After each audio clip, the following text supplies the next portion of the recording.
നമുക്ക് കണ്ണടച്ച് പ്രാർത്ഥിക്കാം. സ്നേഹം നിറഞ്ഞ പിതാവേ, ഈ തരുണത്തിലെ കർത്താവെ സമാധാനത്തോടെ ഒരുമിച്ച് കൂടുവാൻ പല സ്ഥലങ്ങളിലായിരിക്കും ഞങ്ങൾക്ക് കർത്താവെ ഈ ഒരു പ്ലാറ്റ്ഫോമിൽ ഒരുമിച്ച് കൂടുവാൻ അവിടെ നിന്ന് വലിയ ഭാഗ്യത്തിനായിട്ട് പദവിക്കായിട്ട് കർത്താവെ അവിടുത്തെ വചനം ധ്യാനിക്കുവാനുള്ള വലിയ ഭാഗ്യപദവിക്കായിട്ട് ഞങ്ങൾ അങ്ങേ സ്തുതിക്കുന്നു. ആകാശവും ഭൂമിയും മാറിപ്പോയാലും മാറിപ്പോകാത്തതായിട്ടുള്ള അവിടുത്തെ ആ തിരുവചനം, അതേ കർത്താവെ, ആ തിരുവചനം അനുസരിക്കുന്നവർ, അവിടുത്തെ ഹിതം അനുഷ്ഠിക്കുന്നവർ നിത്യതയോളം നിലനിൽക്കുന്ന ആ തിരുവചനം കർത്താവെ ഞങ്ങൾക്ക് കർത്താവെ ഭക്ഷണമായിട്ട് അനുദിനം അവിടുന്ന് തരുന്നതോർത്ത് ഞങ്ങൾ അങ്ങേ സ്തുതിക്കുന്നു.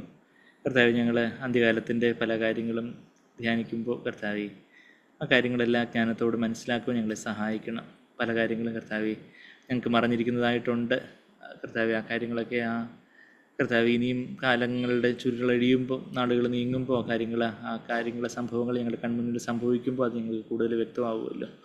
ഞങ്ങൾക്ക് കർത്താവെ വെറൊരു അറിവിനായിട്ടല്ല, മറിച്ച് കർത്താവെ അവിടുത്തെ ജ്ഞാനത്തോടെ, കർത്താവെ ആ ഒരു മുന്നറിയിപ്പോടെ, കർത്താവെ അവിടുത്തെ പോരാളിയായിട്ട്, അവിടുത്തെ ധീരഭടനായിട്ട്, കർത്താവെ അവിടത്തേക്കായിട്ട് ഞങ്ങളുടെ സ്വയജീവനെ ഇപ്പോൾ തന്നെയും വെച്ച് കൊടുപ്പാൻ തക്കവണ്ണം കർത്താവെ ആ ഒരു വില്ലിങ്നെസ്സോടുകൂടി, സമ്മതത്തോടെ ആയിരിക്കാൻ കർത്താവെ ഞങ്ങൾ ഓരോരുത്തരെയും സഹായിച്ചാട്ടെ. അവിടുത്തെ വചനത്തെ ഞങ്ങൾക്ക് തന്നാട്ടെ. അവിടുത്തെ പുനഃനാമത്തെ മഹത്വപ്പെടുത്തിയാട്ടെ. എല്ലാ യേശു കർത്താവിനെ വിലയേറിയ മാതിരിയുള്ള നാമത്തിൽ തന്നെ. ആമേൻ, ആമേൻ. ഇപ്പം നമ്മൾ പല മാസങ്ങളായിട്ട് വെളിപാട് പുസ്തകത്തിലെ വാക്യങ്ങൾ നമ്മൾ വായിച്ചുകൊണ്ട് വരുമായിരുന്നു. വെളിപാട് പുസ്തകം ഇപ്പോൾ നമ്മൾ 13-ാം അധ്യായത്തിൻ്റെ 11 വരെ നമ്മൾ കഴിഞ്ഞ ആഴ്ച നമ്മൾ കണ്ടു. നമുക്ക് അതിൻ്റെ കോണ്ടെക്സ്റ്റൊക്കെ നമ്മൾ എല്ലാവരും ഓട്ടപ്രദക്ഷിണം വരെ പെട്ടെന്ന് പറയുന്നത് പോലെ ഞാൻ പെട്ടെന്ന് പറയുവാണെങ്കിൽ, യോഹന്നാൻ അപ്പോസ്തലൻ പത്മോസ് ദ്വീപിൽ വെച്ച് ദൈവം കൊടുത്ത ആ ഒരു ദർശനം, യേശുവിൻ്റെ ദർശനം തന്നെ നമ്മൾ വെളിപാട് 1-ാം അധ്യായത്തിൽ വായിക്കുന്നു. 2-3 അധ്യായങ്ങളിൽ അന്നത്തെ ഏഷ്യ മൈനർ, ഇന്നത്തെ തുർക്കി പ്രദേശത്തുള്ള അന്നത്തെ ഏഷ്യ മൈനർ എന്ന് പറഞ്ഞ ആ സ്ഥലത്തുള്ള 7 സഭകളോടുള്ള ദൂത്, അത് പല കാലഘട്ടങ്ങളിലുള്ള സഭകളോടുള്ള ദൂതായിട്ടും എടുക്കുന്നവരുണ്ട്. എന്നാൽ അന്ന് 7 സഭകളുണ്ടായിരുന്നു. ആ 7 സഭകളോടുള്ള ദൂതായിട്ട് യോഹന്നാന് കൊടുത്ത ആ ദൂത്, അത് 2-3 അധ്യായങ്ങൾ വായിച്ചതിന് ശേഷം 4-ാം അധ്യായത്തിൽ സ്വർഗത്തിലെ ഒരു തുറന്ന വാതിൽ കാണുന്നതും സ്വർഗത്തിലെ പിതാവിനെ ആരാധിക്കുന്നതും ഒക്കെ നമ്മളവിടെ 4-ാം അധ്യായത്തിൽ കാണുന്നു. പിതാവിനെ ആരാധിക്കുന്നത് പോലെ തന്നെ പുത്രനെ ആരാധിക്കുന്നതാണ് 5-ാം അധ്യായത്തിൽ കാണുന്നത്. പിതാവിൻ്റെ കയ്യിലിരിക്കുന്ന ആ മുദ്രയിടപ്പെട്ട പുസ്തകം, ഭൂമിയുടെ ഒരു ആധാരം എന്നുള്ള ആ പുസ്തകത്തിൽ ഭൂമിമേലുള്ള ന്യായവിധിയെക്കുറിച്ചൊക്കെയുള്ള പരാമർശങ്ങൾ ഉള്ളതായിട്ടൊക്കെ നമ്മൾ സഖര്യാവിൻ്റെ പുസ്തകത്തിൽ നിന്നും, യെഹെസ്കേലിൻ്റെ പുസ്തകത്തിൽ നിന്നും, ലേവ്യ പുസ്തകത്തിൽ നിന്നും, റൂത്തിൻ്റെ പുസ്തകത്തിൽ നിന്നും എല്ലാം നമ്മൾ ആ കാര്യങ്ങളെക്കുറിച്ചൊക്കെ നമ്മൾ ഡീറ്റെയിൽ ആയിട്ട് നമ്മൾ കണ്ടായിരുന്നു. ആ മുദ്രയിടപ്പെട്ട പുസ്തകത്തിൻ്റെ 7 മുദ്രകളിൽ ഓരോന്നായിട്ട് പൊട്ടിക്കുവാൻ യേശുവിന് മാത്രമേ യോഗ്യതയുള്ളൂ. അർക്കപ്പെട്ട കുഞ്ഞാട് അവൻ ജയിച്ചവനായതുകൊണ്ട്, അവന് തോറ്റവനല്ല, അവൻ ജയിച്ചവനാണ്. ജയിച്ചവർക്കാണ് ആ ഒരു യോഗ്യത. അപ്പം കർത്താവാണ് പൂർണ്ണ ജയം പ്രാപിച്ചവനായിട്ടുള്ളത്. അത് നമ്മൾ വെളിപാട് 5:5 he has overcome so as to open the book and its 7 seals. 7 മുദ്രയും തുറക്കാൻ തക്കവണ്ണം ജയം പ്രാപിച്ചിരിക്കുന്നു. ഞാൻ ലോകത്തെ ജയിച്ചിരിക്കുന്നു എന്ന് തൻ്റെ ഐഹിക ജീവിതകാലത്തിൻ്റെ ക്രൂശിക്കപ്പെടുന്ന ദിവസത്തിൻ്റെ തലേദിവസം രാത്രിയിൽ കർത്താവ് I have overcome the world, ഞാൻ ലോകത്തെ ജയിച്ചിരിക്കുന്നു എന്ന് പറഞ്ഞ കാര്യം നമുക്കറിയാം. യോഹന്നാൻ 16:33 ആ വാക്യം നമുക്കറിയാം. എല്ലാം ജയിച്ച്, ലോകം എന്ന് പറയുമ്പോൾ കൺമോഹൻ ജഡമോഹൻ ജീവനത്തിൻ്റെ പ്രതാപമാണെന്ന് 1 യോഹന്നാൻ 2:16 നമുക്കറിയാം. അതെല്ലാം ജയിച്ച് സമ്പൂർണ്ണമായിട്ടും ജയം പ്രാപിച്ച കർത്താവ് ഈ മുദ്ര ഓരോന്നായിട്ട് പൊട്ടിക്കുന്ന കാര്യമാണ് നമ്മൾ 6-ാം അധ്യായം മുതൽ കാണുന്നത്. 6-ാം അധ്യായത്തിൽ 1-ാമത്തെ മുദ്ര പൊട്ടിക്കുമ്പോൾ വ്യാജനായ എതിർ ക്രിസ്തു വെളിപ്പെട്ട് വരുന്നു.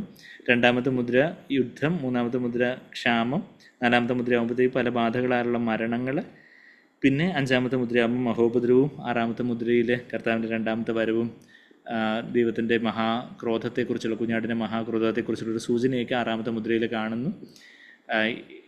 7-ാമത്തെ മുദ്രയിലാണ് ദൈവത്തിൻ്റെ ന്യായവിധി ഭൂമിമേൽ ഒഴിക്കപ്പെടുന്നത്. അതിന് തൊട്ട് മുമ്പായിട്ട് 144 യഹൂദന്മാരെ, ശേഷിപ്പായിട്ടുള്ള യഹൂദന്മാരെ മുദ്രയിടുന്നതൊക്കെ വെളിപാട് 7-ന്റെ ആദ്യത്തെ 8 വാക്യങ്ങളിൽ കണ്ടിട്ട് 9-ാമത്തെ വാക്യം മുതൽ സഭ ക്രിസ്തുവിനെ എതിരേൽക്കുന്നതും നിത്യതയോളമുള്ള സഭയുടെ ആ ഒരു ആശ്വാസത്തെക്കുറിച്ചൊക്കെ നമ്മളവിടെ 7-ാം അധ്യായത്തിൻ്റെ 17 വരെയുള്ള വാക്യങ്ങൾ കാണുന്നു. പിന്നെ 7-ാമത്തെ മുദ്ര പൊട്ടിക്കുന്ന ഒരു കാര്യം, 7-ാമത്തെ മുദ്രയിൽ അത് ഭൂമിയിലുള്ള ന്യായവിധി ആയതുകൊണ്ട് അവിടെ ദൈവത്തിന് ഒരു അസാധാരണ കാര്യം ചെയ്യുന്ന ഒരു പ്രതീതിയാണ് അവിടെ ഉള്ളത്. അപ്പോൾ അങ്ങനെ 7-ാമത്തെ മുദ്ര പൊട്ടിക്കുമ്പോഴത്തേക്കും അവിടെ ഒരു അരമണിക്കൂർ സൈലൻസ്, മൗനം ഉണ്ടായിരുന്നൊക്കെ ആയിട്ട് നമ്മൾ വെളിപാട് 8-ന്റെ 1-ാമത്തെ വാക്യത്തിൽ നമ്മൾ വായിക്കുന്നു. 7-ാമത്തെ മുദ്ര പൊട്ടിക്കുമ്പോൾ അത്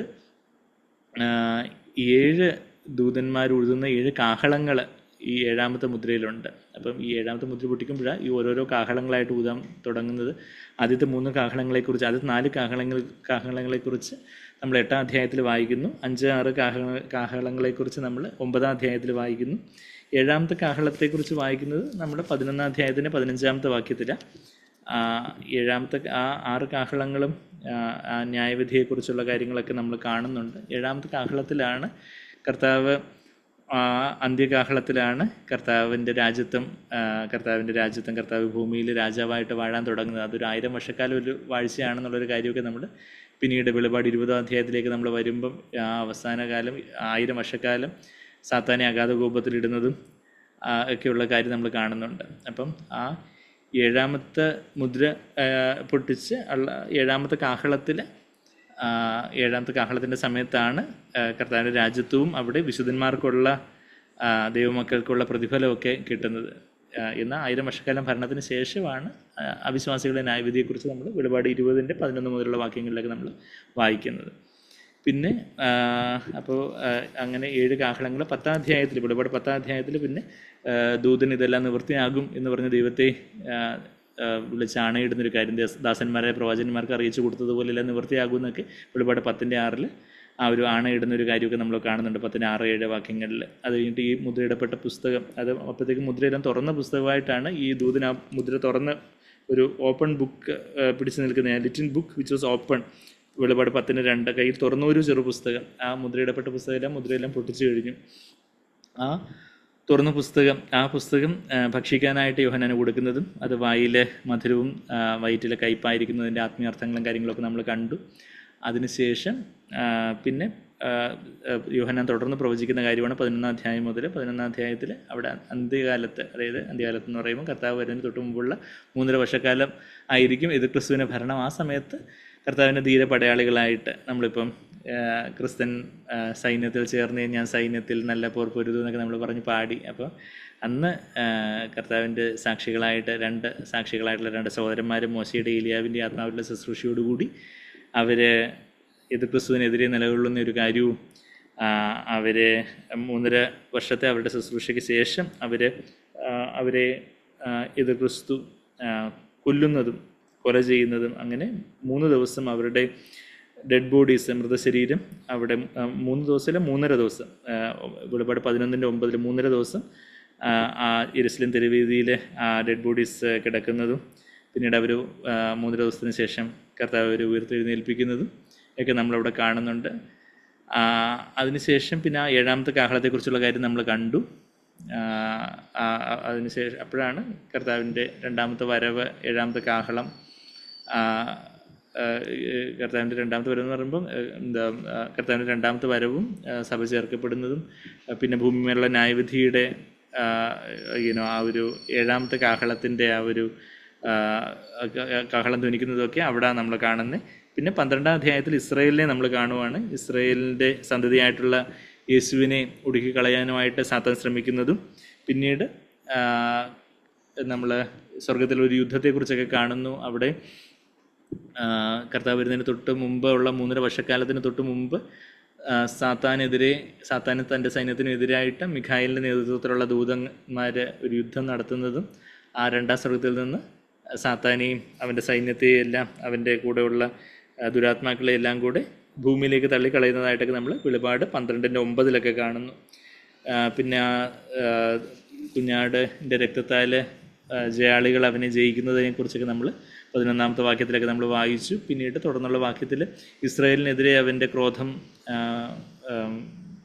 അണയാൻ പോകുന്നതിരി ആളിക്കത്തും എന്ന് പറയുന്നത് പോലെ ഇസ്രായേലിന് നേരെ അവൻ്റെ ക്രോധം ജ്വലിക്കുന്നതും പിന്നീട് അവൻ്റെ ക്രോധം പിന്നെ ഇസ്രായേലിൻ്റെ ബാക്കി സന്തതികളായിട്ടുള്ള, അതായത് യഹൂദന്മാർക്കെതിരെ ക്രോധം ഫലിക്കാതെ ദൈവം അവരെ എയർലിഫ്റ്റ് ചെയ്തെന്ന വണ്ണം 14-ാമത്തെ വാക്യത്തിൽ അവിടെ ഒരു വലിയ കഴുകിന് 2 ചിറക് ലഭിച്ച് അവരൊരു സേഫായിട്ടുള്ള സുരക്ഷിതമായിട്ടുള്ള സ്ഥലത്തേക്ക് പോയി ദൈവം അവരെ പോറ്റി രക്ഷിക്കുന്നത് നമ്മൾ 14-ാമത്തെ വാക്യത്തിൽ വെളിപാട് 12-ന്റെ 14 നമ്മൾ കാണുന്നുണ്ട്.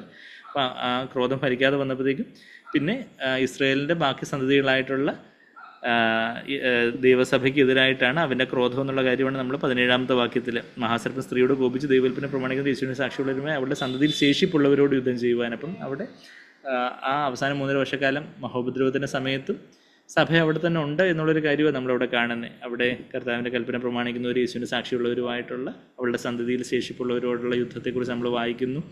പിന്നെ 13-ാം അധ്യായത്തിൽ നമ്മൾ ആദ്യത്തെ മൃഗം, രണ്ടാമത്തെ മൃഗം, രണ്ട് മൃഗങ്ങളെക്കുറിച്ച് കാണുന്നുണ്ട്. ഒന്നാമത്തെ മൃഗമാണ് ഇത് ക്രിസ്തു, രണ്ടാമത്തെ മൃഗമാണ് കള്ളപ്രവാചകൻ. പിന്നെ അതിനോട് ചേർന്ന് സാത്താനാകുന്ന മഹാസർപ്പം. അങ്ങനെ ഒരു തൃത്വം, ദൈവത്തെ എല്ലാ രീതിയിലും അനുകരിക്കാനാണ് സാത്താൻ്റെ ശ്രമം. അപ്പം ദൈവം തൃത്വമായിരിക്കുന്നത് പോലെ, പിതാവ് പുത്രൻ പരിശുദ്ധാത്മാവായിരിക്കുന്നത് പോലെ, പിശാചിൻ്റെ തൃത്വം എന്ന് പറഞ്ഞാൽ പിശാച്, ഇത് ക്രിസ്തു, കള്ളപ്രവാചകൻ. അപ്പോൾ ആ കള്ളപ്രവാചകൻ എന്ന് പറയുമ്പോൾ ഫോൾസ് ക്രൈസ്റ്റ്, ഫോൾസ് പ്രോഫറ്റ്. മറ്റേ ഫോൾസ് ക്രൈസ്റ്റ് കള്ള ക്രിസ്തുവാണ്, ഇത് ക്രിസ്തുവാണ് ഒന്നാമത്തെ മൃഗം.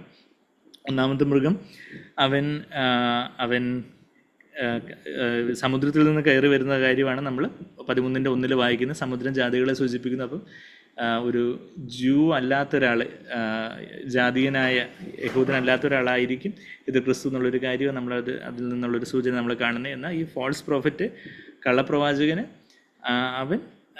അവൻ he came was coming up out of the earth. അത് 11-ാമത്തെ വാക്യത്തിൽ ഭൂമിയിൽ നിന്ന് കയറുന്നത് കണ്ടു. അപ്പം ഒന്നാമത്തെ മൃഗം സമുദ്രത്തിൽ നിന്നാണെങ്കിൽ രണ്ടാമത്തെ മൃഗം ഭൂമിയിൽ നിന്ന്. അപ്പം ഭൂമി എന്നുള്ള വാക്ക് സമുദ്രം ജാതികളെ കുറിക്കുന്നതായിട്ട് നമ്മൾ വെളിപാട് 17:15 കാണുമ്പോൾ ജാതികൾ അല്ലെങ്കിൽ പിന്നെ ബാക്കി ഉള്ളത് യഹൂദന്മാർ. അപ്പം ആ ഭൂമി എന്ന് കുറിക്കുന്നത് ഇസ്രായേലിനാണെന്ന് നമ്മൾ മനസ്സിലാക്കുന്നത്. അപ്പം ഇസ്രായേലിൽ നിന്ന് ആയിരിക്കണം, യഹൂദനായിട്ടുള്ള ഒരാളായിരിക്കണം ആ കള്ളപ്രവാചകനായിട്ട് വെളിപ്പെടുന്നത്. അപ്പം ഒന്നാമത്തെ മൃഗം നമ്മൾ കഴിഞ്ഞ ആഴ്ച പറഞ്ഞതുപോലെ ചെസ് നമ്പർ 1, ചെസ് നമ്പർ 2 തിരിഞ്ഞു പോകരുത്, രണ്ട് മൃഗങ്ങളാണ്. അപ്പം ബീസ് നമ്പർ 1, ബീസ് നമ്പർ 2, ലൂയി 1-ാമൻ 13-ാമൻ 14-ാമൻ എന്നൊക്കെ പറയുന്നത് പോലെ ഒന്നാമത്തെ മൃഗത്തിന് 10 കൊമ്പുണ്ട്. അതാ നമ്മൾ ഇത് ക്രിസ്തുവിൻ്റെ 10 കൊമ്പിനെ കുറിച്ച് വെളിപാട് 13:1 കാണുന്നത്. ഈ രണ്ടാമത്തെ മൃഗത്തിന് 2 കൊമ്പാവുള്ളത്. 2 കൊമ്പെന്ന് പറയുമ്പോൾ അവൻ കുഞ്ഞാടിനെ പോലെയൊക്കെ കാണപ്പെടാൻ വേണ്ടി ഒരു 2 കൊമ്പാണ്. ഒരു കുഞ്ഞാടിനെ പോലെ ഒരു മതഭക്തിയുടെ ഒരു വേഷമുണ്ട് അവന്. എന്നാൽ അവൻ മഹാസർപ്പത്തെ പോലെ സംസാരിച്ചെന്നാണ് നമ്മൾ 11-ാമത്തെ വാക്യത്തിൽ വായിക്കുന്നത്. കുഞ്ഞാടിനുള്ളതുപോലെ 2 കൊമ്പുണ്ടായിരുന്നു, എന്നാൽ അത് മഹാസർപ്പം എന്ന പോലെ സംസാരിച്ച്. He was a mouthpiece of Satan. നമ്മൾ ദൈവത്തിൻ്റെ വായാകുവാനാണ് ദൈവം നമ്മളെക്കുറിച്ച് വിളിച്ചിരിക്കുന്നത്. മൗത്ത് പീസ് ഓഫ് ഗോഡ്, ദൈവത്തിൻ്റെ വായാകുവാനാണ് ദൈവം നമ്മളെ വിളിക്കുന്നത്. യെരമ്യാവ് 15-ാം അധ്യായത്തിൽ അതിൻ്റെ 19-ാമത്തെ വാക്യത്തിൽ അധമമായത് ഒഴിച്ച് ഉത്തമമായത് പ്രസ്താവിച്ചാൽ നീ എൻ്റെ വായാകും എന്നൊക്കെ യെരമ്യാവിനോട് ദൈവം പറയുന്ന ആ വാക്യമൊക്കെ നമ്മൾ പലപ്പോഴും പറയാറുണ്ടല്ലോ. നമ്മളുടെ ഭവനത്തിലാവട്ടെ, ജോലിസ്ഥലത്തിലാവട്ടെ, സഭയിലാവട്ടെ, എപ്പോഴും കർത്താവിൻ്റെ വായായിരിക്കുവാൻ, കർത്താവിന് എന്താണോ ബാക്കിയുള്ളവരോട്, നമുക്ക് ചുറ്റുമുള്ളവരോട് സംസാരിക്കാൻ ആഗ്രഹിക്കുന്ന ആ കാര്യങ്ങൾ മറ്റുള്ളവരോട് പറയാനുള്ള കർത്താവിനൊരു വാ വേണം, കർത്താവിനൊരു മൗത്താവണം. കർത്താവിനൊരു ഇപ്പോൾ ഒരു കോൺഗ്രസ്സിന്, BJPക്ക് ഒരു സ്പോക്സ് പേഴ്സൺ ഉണ്ട് എന്ന് പറയുന്നത്, ഒരു വക്താവുണ്ട് എന്ന് പറയുന്നത് പോലെ കർത്താവിൻ്റെ സ്പോക്സ് പേഴ്സൺ ആവാനാണ് ദൈവം നമ്മളെ വിളിക്കുന്നത്. അവിടെ യെരമ്യാവ് 15:19 നമ്മളവിടെ വായിക്കുന്നത്, അതുകൊണ്ട് യഹോവ ഇപ്രകാരം, യെരമ്യാവ് 15:19 യഹോവ ഇപ്രകാരം അരുളി ചെയ്യുന്നത്, നീ മടങ്ങി വന്നാൽ എന്ന് പറയുമ്പോൾ അവിടെ ചില അധമമായ വാക്കുകൾ, ആവശ്യമില്ലാത്ത ചില വ്യർത്ഥ സംസാരങ്ങൾ, യെരമ്യാവിൻ്റെ പരാതിയുടെ ഒരു പറച്ചിലൊക്കെ അതിൻ്റെ 18-ാമത്തെ വാക്യത്തിൽ ഉണ്ടായിരുന്നു. എൻ്റെ വേദന നിരന്തരം, 18-ാമത്തെ വാക്യം വെളിപാട് യെരമ്യാവ് 15:18 എൻ്റെ വേദന നിരന്തരവും എൻ്റെ മുറിവ് കുറുക്കാത്തവണ്ണം വിഷമവുമായിരിക്കുന്നത് എന്ത്, നീ എനിക്ക് ചതിക്കുന്നതോടും വറ്റിപ്പോകുന്ന വെള്ളവുമായിരിക്കുമോ. അപ്പം ദൈവത്തിൻ്റെ ഇത്ര വലിയ കരയുന്ന പ്രവാചകനായ യെരമ്യാവിനെ പെട്ടെന്ന് ദൈവത്തെക്കുറിച്ച് ചതിക്കുന്ന തോടും വറ്റിപ്പോകുന്ന വെള്ളവുമായിരിക്കുമോ എന്നുള്ളൊരു വ്യർത്ഥമായിട്ടുള്ളൊരു സംസാരം യെരമ്യാവിൻ്റെ വായിൽ നിന്ന് വീണുപോയി. അപ്പം പറയും, നീ മടങ്ങി വരണം, നീ ഇപ്പം പറഞ്ഞത് വ്യർത്ഥമായിട്ടുള്ള സംസാരം, അധമമായിട്ടുള്ളതാണ്, അതൊക്കെ ഒന്ന് മാറ്റിയിട്ട് നീ ഉത്തമമായത് പ്രസ്താവിച്ചാൽ, അതാ എൻ്റെ അടുത്ത വാക്യത്തിൽ, മടങ്ങി വന്നാൽ ഞാൻ നിന്നെ എൻ്റെ മുമ്പാകെ നിൽക്കുവാൻ തക്കവണ്ണം വീണ്ടും കൈക്കൊള്ളും, നീ അധമമായത് ഒഴിച്ച്, ഇപ്പോൾ പറഞ്ഞ ഈ വ്യർത്ഥമായിട്ടുള്ള സംസാരമൊക്കെ ഒഴിച്ച്, ആകാത്ത വാക്കൊന്നും വരാതെ കേൾക്കുന്നവർക്ക് കൃപ ലഭിക്കുന്ന വാക്കുകൾ വേണമെന്ന് നമ്മൾ എഫേസ്യർ 4:29 വായിക്കുന്ന, ഉപ്പിനാൽ രുചി വരുത്തിയ വാക്കുകൾ വേണമെന്ന് നമ്മൾ കൊളോസ്യർ 4:6 വായിക്കുന്നുണ്ടല്ലോ. അപ്പം നീ അധമമായത് ഒഴിച്ച് ഉത്തമമായത് പ്രസ്താവിച്ച് നീ എൻ്റെ വാ പോലെ ആകും, you will become my spokesman. അപ്പം അങ്ങനെ ദൈവത്തിൻ്റെ വായാകാനാണ് ദൈവത്തിൻ്റെ ശിഷ്യന്മാരെ, കർത്താവിൻ്റെ ശിഷ്യന്മാരെ, ശിഷ്യകളെ വിളിക്കുന്നതെങ്കിൽ സാത്താൻ്റെ വായായിട്ട് ഇവിടെ ആര് സംസാരിക്കുന്നതായിട്ടാണ് നമ്മളിപ്പം വായിച്ചത്. നമ്മൾ തിരിച്ച് വെളിപാട് പുസ്തകം 13-ാം അധ്യായത്തിൻ്റെ 11-ാമത്തെ വാക്യത്തിൽ വായിക്കുമ്പോൾ മറ്റൊരു മൃഗം, ബീസ് നമ്പർ 2, കള്ളപ്രവാചകൻ ഭൂമിയിൽ നിന്ന് കയറുന്നത് ഞാൻ കണ്ടു, അതിന് കുഞ്ഞാടിനുള്ളതുപോലെ 2 കൊമ്പുണ്ടായിരുന്നു, അത് മഹാസർപ്പം എന്ന പോലെ സംസാരിച്ചു. He spoke as A dragon. ഹൃദയം നിറഞ്ഞു കഴിയുന്ന വായു കൂടെ സംസാരിക്കും. പുറമെ കുഞ്ഞാടിൻ്റെ വേഷമുണ്ടെന്നാൽ വാ തുറക്കുമ്പോഴത്തേക്കും കുഞ്ഞാടിൻ്റെ സ്വഭാവം ഇനി പുറത്തു വന്നു എന്ന് പറഞ്ഞാൽ, കുഞ്ഞാടിൻ്റെ അല്ല, മഹാസർപ്പത്തിൻ്റെ സ്വഭാവം പുറത്തു വന്നു എന്ന് പറഞ്ഞാൽ വമ്പും ദൂഷണവും ദൈവദൂഷണവും എതിർ ക്രിസ്തുവിനെ പുകഴ്ത്തുന്ന കാര്യങ്ങളും അങ്ങനെയുള്ള കാര്യങ്ങളൊക്കെ തുടർന്ന് നമ്മളത് വായിക്കുന്നുണ്ട്. അവൻ്റെ എതിർ ക്രിസ്തുവിൻ്റെ വമ്പും ദൂഷണത്തെക്കുറിച്ചുമൊക്കെ നമ്മൾ ദൈവദൂഷണത്തെക്കുറിച്ചൊക്കെ നമ്മൾ 13-ാമത്തെ അധ്യായത്തിൻ്റെ തന്നെ 2-ാമത്തെ വാക്യത്തിൽ mouth like the mouth of a lion, സിംഹത്തിൻ്റെ വാ പോലെ ആയിരുന്നു എന്ന് വെളിപാട് 13:2 നമ്മൾ വായിക്കുന്നുണ്ട്. പിന്നെ 5-6 വാക്യങ്ങളിലൊക്കെ വാ തുറക്കുമ്പോൾ ഉള്ള ആ ഒരു ആരഗൻ വേർഡ്സ്, വമ്പും ദൂഷണവും സംസാരിക്കുന്ന വെളിപാട് 13:5. അത് കഴിഞ്ഞിട്ട് പിന്നെ 6-ാമത്തെ വാക്യത്തിലും ദുഷിക്കുവാൻ ദൈവദൂഷണത്തിനായി വായ് തുറന്നു. അപ്പോൾ ആ വായ് അതിന് ദൈവം ഒത്തിരിയധികം ഇമ്പോർട്ടൻസ് കൊടുക്കുന്നതായിട്ട് നമ്മൾ വചനത്തിലുടനീളം കാണുന്നുണ്ട്. എസ്പെഷ്യലി സദൃശ്യവാക്യങ്ങൾ എടുത്ത് നോക്കിയാൽ നാവിനെക്കുറിച്ചുള്ള ഒരുപാട് കാര്യങ്ങൾ നമ്മളവിടെ വായിക്കുന്നുണ്ട്. Soothing tongue is a tree of life എന്നൊക്കെ നമ്മൾ അവിടെ സദൃശ്യവാക്യം 15:4 നമ്മൾ വായിക്കുന്നുണ്ട്. സദൃശ്യവാക്യം 15-ാം അധ്യായത്തിലേക്കൊന്ന് പോവുകയാണെങ്കിൽ അതിൻ്റെ 4-ാമത്തെ വാക്യത്തിൽ a soothing tongue is a tree of life, നാവിൻ്റെ ശാന്തത ജീവവൃക്ഷം, but perversion in it crushes the spirit.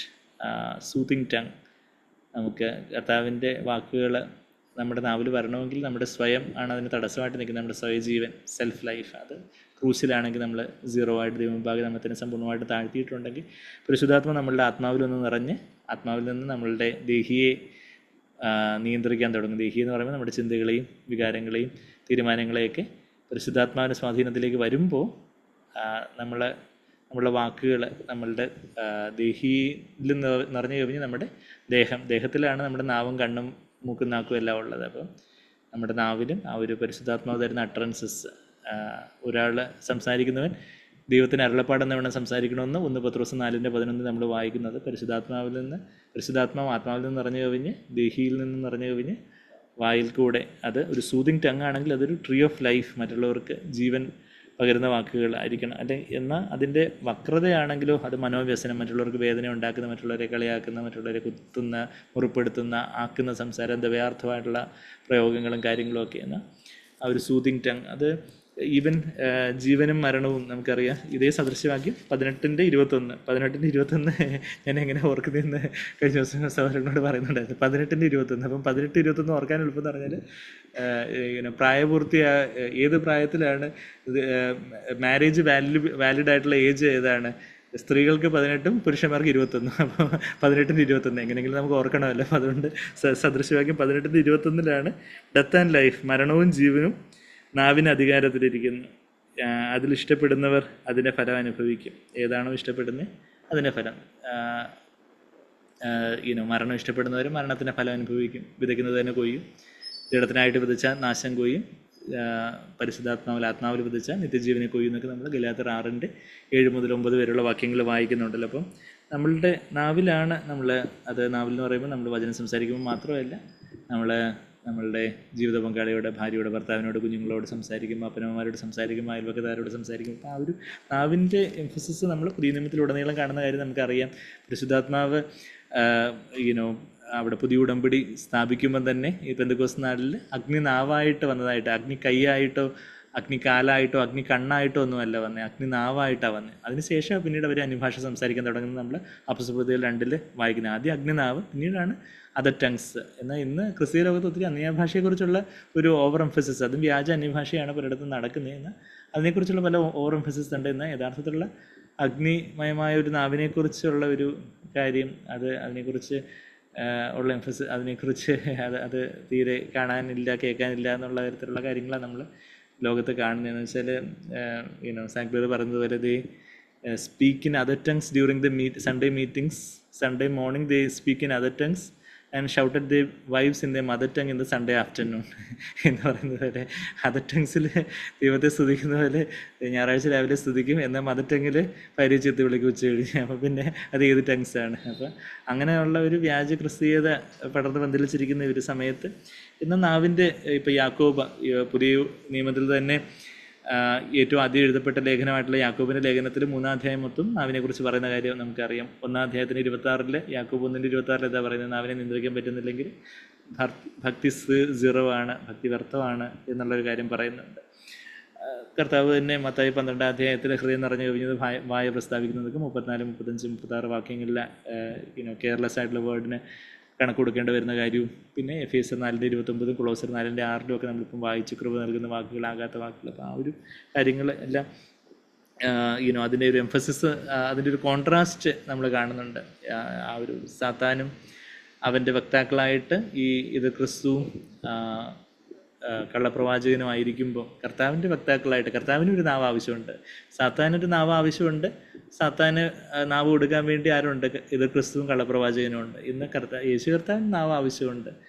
ഇന്ന് നമ്മൾ കർത്താവിൻ്റെ നാവാകുവാൻ നമ്മളുടെ നാവിനെ നമ്മൾ ഏൽപ്പിച്ചു കൊടുക്കും. നമ്മുടെ കണ്ണിനെയും നാവിനെയും നമ്മളുടെ ഇന്ദ്രിയങ്ങളെയും നമ്മളുടെ ശരീരത്തെയും നമ്മൾ കർത്താവിനെ ഏൽപ്പിച്ചു കൊടുക്കുക എന്നുള്ളതാണ്. അപ്പോൾ നമ്മളവിടെ ആ 13-ാം അധ്യായത്തിൽ ആദ്യത്തെ 10 വാക്യങ്ങൾ എതിർ ക്രിസ്തുവിനെ കുറിച്ചുള്ള കാര്യങ്ങളൊക്കെ നമ്മൾ കണ്ടു. അവന് ഭൂമിയിലുള്ളവരെല്ലാം വഞ്ചിച്ച് വശത്താക്കി. എന്നാൽ സ്വർഗീയവാസികളായിട്ടാണ് അവിടെ വിശുദ്ധന്മാരുള്ളത്. വിശുദ്ധന്മാർക്കെതിരെയാണ് അവൻ യുദ്ധം ചെയ്യുന്നത്. അപ്പം ഭൂമിയിലുള്ളവരെല്ലാം വഞ്ചിക്കുമെന്ന് പറയുമ്പോൾ അപ്പം പിന്നെ അവിടെ സഭയില്ലെന്നല്ല എൻ്റെ അർത്ഥം.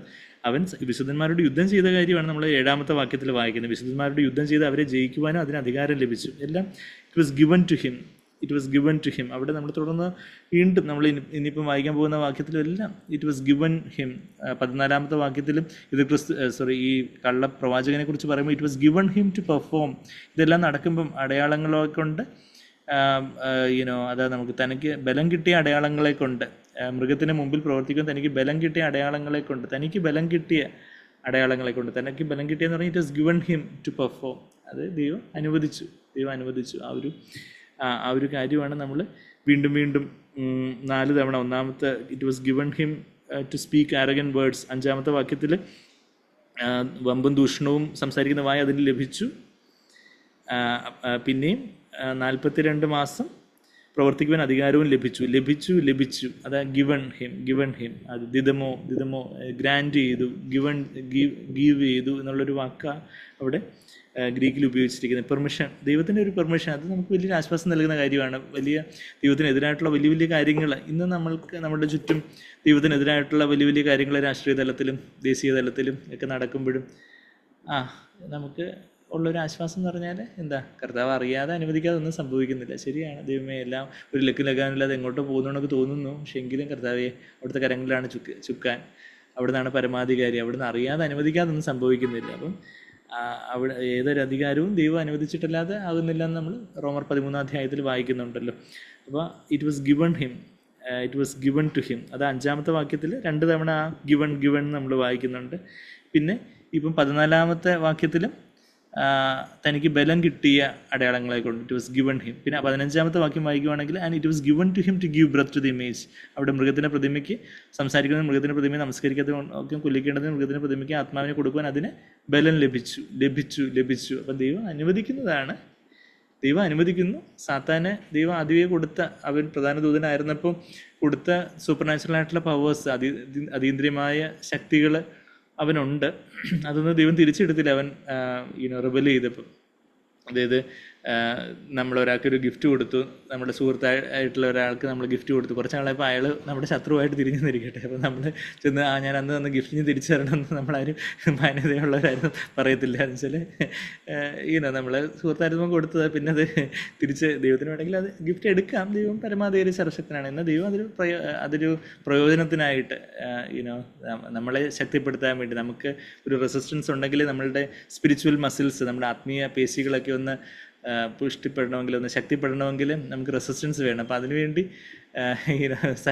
സാഗ്ബറി നമ്മൾ പലപ്പോഴും ഇടുന്നുണ്ട്. സാത്താൻ നടത്തുന്ന ജിമ്മാണ് ഈ രണ്ടാം സ്വർഗം എന്ന് പറഞ്ഞാൽ ഈ ജിംനേഷ്യത്തിൽ പോയി ഓരോ മസിൽസ് സ്ട്രോങ് ആക്കുന്നതെന്ന് പറഞ്ഞതുപോലെ സാത്താന് ഈ നമ്മുടെ ചിന്തകളിൽ പ്രലോഭനങ്ങൾ കൊണ്ടുവരുന്ന വാക്കുകളിൽ വേറെ എന്തെങ്കിലുമൊക്കെ ആകുല ചിന്തകൾ, പലതരത്തിലുള്ള പ്രലോഭനങ്ങൾ കൊണ്ടുവരുമ്പോൾ അതെല്ലാം നമ്മൾ ജയിക്കുമ്പോൾ നമ്മൾ ജിംനേഷ്യത്തിൽ പോകുന്നതുകൊണ്ടൊക്കെ ഓരോ മസിൽസ് നമ്മളുടെ ബൈസെപ്സ് ഒന്ന് സ്ട്രെങ്തൻ ചെയ്യുന്നു, ലെഗ് മസിൽസ് സ്ട്രെങ്തൻ ചെയ്യുന്നു, ചെസ്റ്റ് മസിൽസ് സ്ട്രെങ്തൻ ചെയ്യുന്നു എന്ന് പറഞ്ഞതുപോലെ ഓരോ ഗ്രൂപ്പ് ഓഫ് മസിൽസ് സ്ട്രെങ്തൻ ചെയ്യാനായിട്ട് ഫ്രീ ആയിട്ടുള്ള ജിം നടത്തുകയാണ് സാത്താന്. അപ്പോൾ സാത്താന് ദൈവം Lord is making him an as of himself. സാത്താനെ ഫൂളാക്കിക്കൊണ്ട് ദൈവം തന്നെ അവനെ ഉപയോഗിക്കുന്നു. അപ്പോൾ അവന് സൂപ്പർ നാച്ചുറൽ പവേഴ്സ് കൊണ്ട് അവൻ പല കാര്യങ്ങളൊക്കെ ചെയ്തു കൂട്ടുന്നു. എന്നാൽ യഥാർത്ഥത്തിലുള്ള ദൈവമക്കൾക്ക് അതെല്ലാം കൂടുതൽ കർത്താവിൽ ശക്തിപ്പെടുവാനും ശരണപ്പെടുവാനുമുള്ള കൂടുതലുള്ള ഒരു ശക്തിയായിട്ടും ബലമായിട്ടും ആയിത്തീരുന്നു. അപ്പം ആ കാര്യങ്ങളൊക്കെ നമ്മൾ കഴിഞ്ഞതിൻ്റെ അങ്ങാഴ്ച നമ്മൾ ആ കാര്യങ്ങൾ കണ്ടു. കേൾക്കാൻ ചെവിയുള്ളവൻ കേൾക്കട്ടെ എന്നുള്ള കാര്യമൊക്കെ 9-ാമത്തെ വാക്യം, 10-ാമത്തെ വാക്യം, 11-ാമത്തെ വാക്യം നമ്മൾ കഴിഞ്ഞ ആഴ്ച കണ്ടു. അവിടെ ഒരു സഹിഷ്ണുതയെക്കുറിച്ചും വിശ്വാസത്തെക്കുറിച്ചും ഒക്കെ നമ്മൾ കണ്ടു. അതെല്ലാം പരിശുദ്ധാത്മാവിൻ്റെ ഫലമാണെന്നുള്ള കാര്യം നമ്മൾ കണ്ടു. പിന്നെ ചെസ് നമ്പർ 2 മൃഗം നമ്പർ 2 അതാണ് ഫാൾസ് പ്രൊഫറ്റിനെ കുറിച്ച് നമ്മൾ 11ാമത്തെ വാക്യം കഴിഞ്ഞ ആഴ്ച ഒന്ന് വായിച്ചു തുടങ്ങി. ഭൂമിയിൽ നിന്ന്, അതായത് ഇസ്രായേൽ യഹൂദനായ ഒരാളായിരിക്കണം ഈ കള്ളപ്രവാചകൻ. അവന് ഈ കുഞ്ഞാടുള്ളതുപോലെ 2 കൊമ്പുണ്ടായിരുന്നു. മറ്റേ എതിർ ക്രിസ്തുവിന് 10 കൊമ്പ്. ആ 10 കൊമ്പ് 10 രാജാക്കന്മാരാണെന്നുള്ള കാര്യമൊക്കെ നമ്മൾ വെളിപാട് 17-12 എന്നൊക്കെ നമ്മൾ കണ്ടായിരുന്നു. വെളിപാട് 17-12 ആ 10 കൊമ്പ് 10 രാജാക്കന്മാരാണ്. അന്നത്തെ വളരെ ശക്തരായിട്ടുള്ള രാജ്യങ്ങളുടെ പ്രൈം മിനിസ്റ്ററുകളോ പ്രസിഡൻറ്റുകളോ ഒക്കെ ആയിട്ടുള്ള ആൾക്കാരാണ് ഈ 10 കൊമ്പെന്ന് പറയുന്നത്. ആ രാജാക്കന്മാരാണ് ഒരു നാഴിക നേരത്തേക്ക്, ഒരു സമയത്തേക്ക് ഇത് ക്രിസ്തുവിന് 3.5 വർഷക്കാലം ഭരിക്കാനായിട്ട് ഏകലോക ഭരണാധികാരിയായിട്ടുള്ള അധികാരം കൊടുക്കുന്ന ഈ 10 കൊമ്പ്. അപ്പം കൊമ്പ് ശക്തിയെ സൂചിപ്പിക്കുന്നു. അപ്പോൾ ഈ 10 കൊമ്പുകൾ 10 രാജ്യത്തലവന്മാർ ഈ എതിർ ക്രിസ്തുവിനെ സപ്പോർട്ട് ചെയ്തുകൊണ്ട് അങ്ങനെ ഏകലോക ഭരണാധികാരിയായിട്ട് ഇത് ക്രിസ്തു വാഴുന്ന ഒരു സമയത്തേക്ക് വാഴുന്ന ഒരു കാര്യമൊക്കെയാണ് നമ്മൾ കാര്യങ്ങൾ കണ്ടത്. പിന്നെ 12ാമത്തെ വാക്യം, അപ്പം വെളിപാട് 13ാം അധ്യായത്തിൻ്റെ 12ാമത്തെ വാക്യം ഇപ്പം സാക്പിനം ബ്രദറിൻ്റെ അന്തിമ വിജയം പുസ്തകത്തിൽ നിന്ന് ഇപ്പം തോമസ് ബ്രദർ ഇപ്പം വായിക്കുമല്ലോ ആ പോർഷൻ. ജസ്റ്റിൻ ബ്രദറെ അതിപ്പോൾ ആ പോർഷൻ ഡിസ്പ്ലേ ചെയ്യുമല്ലോ. അത് 1ാമത്തെ മൃഗത്തിന്റെ മുമ്പാകെ അതിന്റെ അധികാരമെല്ലാം നടത്തി ഭൂമിയും അതിൽ വസിക്കുന്നവരെയും മരണകരമായ മുറിവ് കൊടുത്ത 1ാം മൃഗത്തെ നമസ്കരിക്കുമാറാക്കുന്നു. വ്യാജ പ്രവാചകനാണിത്. അന്ത്യകാലത്തെക്കുറിച്ച് യേശു പറഞ്ഞത്, കള്ളക്രിസ്തുക്കളും കള്ളപ്രവാചകന്മാരും എഴുന്നേറ്റ് കഴിയുമെങ്കിൽ വൃതന്മാരെയും തെറ്റിപ്പാനായി വലിയ അടയാളങ്ങളും അത്ഭുതങ്ങളും കാണിക്കും എന്നാണല്ലോ. മത്തായി 24:24. കള്ളക്രിസ്തു എന്ന് പറയുന്നത് എതിർ ക്രിസ്തുവാണ്. കള്ളപ്രവാചകൻ നാം ഇവിടെ കണ്ട മതഭക്തനായ മനുഷ്യൻ. രാഷ്ട്രീയവും മതവും തമ്മിലുള്ള അവിശുദ്ധ കൂട്ടുകെട്ടാണ്. ബാലാക് രാജാവും ബിലയാം പ്രവാചകനും ദൈവജനത്തിനെതിരെ ഒന്നിച്ചു നിൽക്കുന്നത് പഴയ നിയമത്തിൽ നാം വായിക്കും. ഇന്നും ബിഷപ്പുമാരും രാഷ്ട്രീയ നേതാക്കന്മാരും പരസ്പരം കൈകോർക്കുന്നു. രാഷ്ട്രീയവും മതവും ഒരുമിക്കുന്ന എതിർ ക്രിസ്തുവിന്റെ കാലത്തിന് വേണ്ടിയുള്ള ഒരുക്കമായി വേണം ഇതിനെ കാണാൻ. വ്യാജപ്രവാചകൻ 1ാമത്തെ മൃഗത്തോട് എതിർ ക്രിസ്തുവിനോട് ഒത്തുചേർന്നാണ് പ്രവർത്തിക്കുക. ഇവിടെ സാത്താന്യ തൃത്വം നാം കാണുന്നു. മഹാസർപ്പം മൃഗം, വ്യാജപ്രവാചകൻ. യേശുവിന് ഒരു പരസ്യ ശുശ്രൂഷ ഉണ്ടായിരുന്ന അത്രയും നാളാണ് അവരും ഭരിക്കുക, 3.5 വർഷം. എതിർ ക്രിസ്തുവിനെ ആരാധിപ്പാൻ ആളുകളെ പ്രേരിപ്പിക്കുന്നത് വ്യാജ പ്രവാചകനായി. 13ാം അധ്യായത്തിന്റെ വെളിപാട് 13ാം അധ്യായത്തിന്റെ 12ാമത്തെ വാക്യം ഇപ്പൊ നമ്മൾ വായിച്ചു കേട്ടെ. അപ്പോൾ മഹാസർപ്പം എന്ന പോലെ ഈ കള്ളപ്രവാചകൻ സംസാരിച്ചു. 11ാമത്തെ വാക്യത്തിന്റെ അവസാനം അത് 1ാമത്തെ മൃഗത്തിന്റെ മുമ്പാകെ, 1ാമത്തെ മൃഗം എന്ന് പറഞ്ഞാൽ ചെസ് നമ്പർ 1 എതിർ ക്രിസ്തുവിന് മുമ്പാകെ അതിന്റെ അധികാരമെല്ലാം നടത്തി he exercises all the authority of the first beast in his presence. അപ്പോൾ ഈ എതിർ ക്രിസ്തുവിൻ്റെ അധികാരമെല്ലാം അവൻ്റെ മുമ്പിൽ വെച്ച് ഈ കള്ളപ്രവാചകനും എക്സസൈസ് ചെയ്യുന്നു, അവൻ നടത്തുന്നു. അത് കഴിഞ്ഞിട്ട് എന്താ, ഭൂമിയും അതിൽ വസിക്കുന്നവരെ ആരെയും വഞ്ചിക്കാൻ ഒക്കുകയുള്ളൂ. സർലോകവാസികളായിട്ടുള്ള വിശുദ്ധന്മാരെ അവന് വഞ്ചിക്കാൻ ഒക്കുകയില്ല. നമ്മളുടെ പ്രാണൻ അവിടെ സ്വർഗത്തിൽ സെറ്റായിരിക്കണം, നമ്മുടെ മനസ്സ് ഉന്നതങ്ങളിൽ സെറ്റ് ചെയ്യണം, ഉയരത്തിലുള്ളത് ചിന്തിക്കുവിൻ, അല്ലെങ്കിൽ ഉയരത്തിൽ തന്നെ മനസ്സ് ഉറപ്പിക്കുവിൻ എന്നാണ് നമ്മൾ കൊളോസ്യർ 3:2 വായിക്കുന്നത്. അവിടെ നമ്മളെ ക്രിസ്ത്യാനികളായിട്ടുള്ള ദൈവമക്കളെ കർത്താവ് വീണ്ടും ജനിക്കുമ്പോൾ തന്നെ സ്വർഗീയ സ്ഥലങ്ങളിൽ ആത്മാവിൻ്റെ തലത്തിൽ ഇരുത്തപ്പെട്ടിരിക്കുന്നു. അത് ആത്മാവിൻ്റെ തലത്തിൽ, ദേഹത്തിൻ്റെ തലത്തിൽ കർത്താവിൻ്റെ പുനരുദ്ധാന ശരീരത്തോടു കൂടി കർത്താവിൻ്റെ കാന്തിയായിട്ട് ഒരു നാളിലിരിക്കുന്ന ഒരു കാര്യം നമ്മൾ വെളിപാട് 3:21 വായിക്കുന്നു. എന്നാൽ ദേഹിയുടെ തലത്തിൽ ഇന്ന് നമ്മൾ അവിടെ തന്നെ ഉറപ്പിക്കുന്നവരാണ് സ്വർഗീയവാസികളായിട്ടുള്ളവർ. ദേഹിയുടെ തലം അവിടെ വസിക്കണമെന്നുണ്ടെങ്കിൽ അതിന് തടസ്സമായിട്ടുള്ള നമ്മുടെ സ്വയജീവനെ നമ്മെ തന്നെ താഴ്ത്തി കർത്താവിനെ ഏൽപ്പിക്കുമ്പോൾ പരിശുദ്ധാത്മ നമ്മളിലൊന്ന് നിറഞ്ഞ് നമ്മളെ ഉയർത്തി, തന്നെ താഴ്ത്തുന്നതിനെ കർത്താവ് ഉയർത്തും എന്ന് പറയുന്നത് എങ്ങനെയാണ്? പരിശുദ്ധാത്മ നമ്മളിൽ നിറയുമ്പം നമ്മൾ ആത്മീയമായിട്ട് ഉയർത്തപ്പെട്ട് നമ്മൾ ആ സ്വർഗീയ തലത്തിൽ നിന്ന് കാര്യങ്ങളെ കാണുവാൻ, നമ്മൾ പലതരത്തിലുള്ള കാര്യങ്ങളെ കാണുമ്പം യേശു കർത്താവ് കാണുന്നത് പോലെ, യേശു കർത്താവ് ചിന്തിക്കുന്നത് പോലെ, യേശു കർത്താവ് നോക്കിക്കാണുന്നത് പോലെ കൂടുതലായിട്ട് നോക്കിക്കാണാനും അങ്ങനെ ഉയരത്തിൽ വസിക്കുന്ന ഒരവസ്ഥയിൽ ജീവിക്കുന്ന അങ്ങനെയുള്ളവരെ ഈ പിശാചിനും ഇത് ക്രിസ്തുവിനും കള്ളപ്രവാചകനും ഒന്നും വഞ്ചിക്കാൻ കഴിയത്തില്ല. പക്ഷെ ആരെയാണ് വഞ്ചിക്കുന്നതെന്ന് ചോദിച്ചാൽ നമ്മളിപ്പോൾ 12ാമത്തെ ഭാഗത്തിൽ വീണ്ടും കാണുന്നത് ഭൂമിയും അതിൽ വസിക്കുന്നവരെയും, makes earth and those who dwell in it. അതേ കാര്യങ്ങൾ തന്നെ നമ്മൾ 8ാമത്തെ വാക്യത്തിലും കണ്ടു. ഭൂവാസികളൊക്കെ അതിനെ നമസ്കരിക്കും. All who dwell on the earth, സ്വർഗവാസികളല്ല ഭൂവാസികൾ. എന്നാൽ ആരെ അവൻ ദുഷിക്കുന്ന, സ്വർഗത്തിൽ വസിക്കുന്നവരെ ദുഷിക്കുന്നത്. 6-ാമത്തെ വാക്യത്തിൽ അവൻ്റെ അത് ഈ എതിർ ക്രിസ്തു ദൈവത്തിൻ്റെ നാമത്തെയും അവൻ്റെ കൂടാരത്തെയും, ദൈവത്തിൻ്റെ കൂടാരം എന്ന് പറയുമ്പോൾ അത് ദൈവത്തിൻ്റെ കൂടാരം എന്ന് പറയുമ്പം സത്യകൂടാരമായിട്ടുള്ള സ്വർഗസിംഹാസനം തന്നെ ദൈവത്തിൻ്റെ കൂടാരമാണ്. പിന്നെ ദൈവത്തിൻ്റെ സഭ കർത്താവിൻ്റെ കൂടാരമാണ്.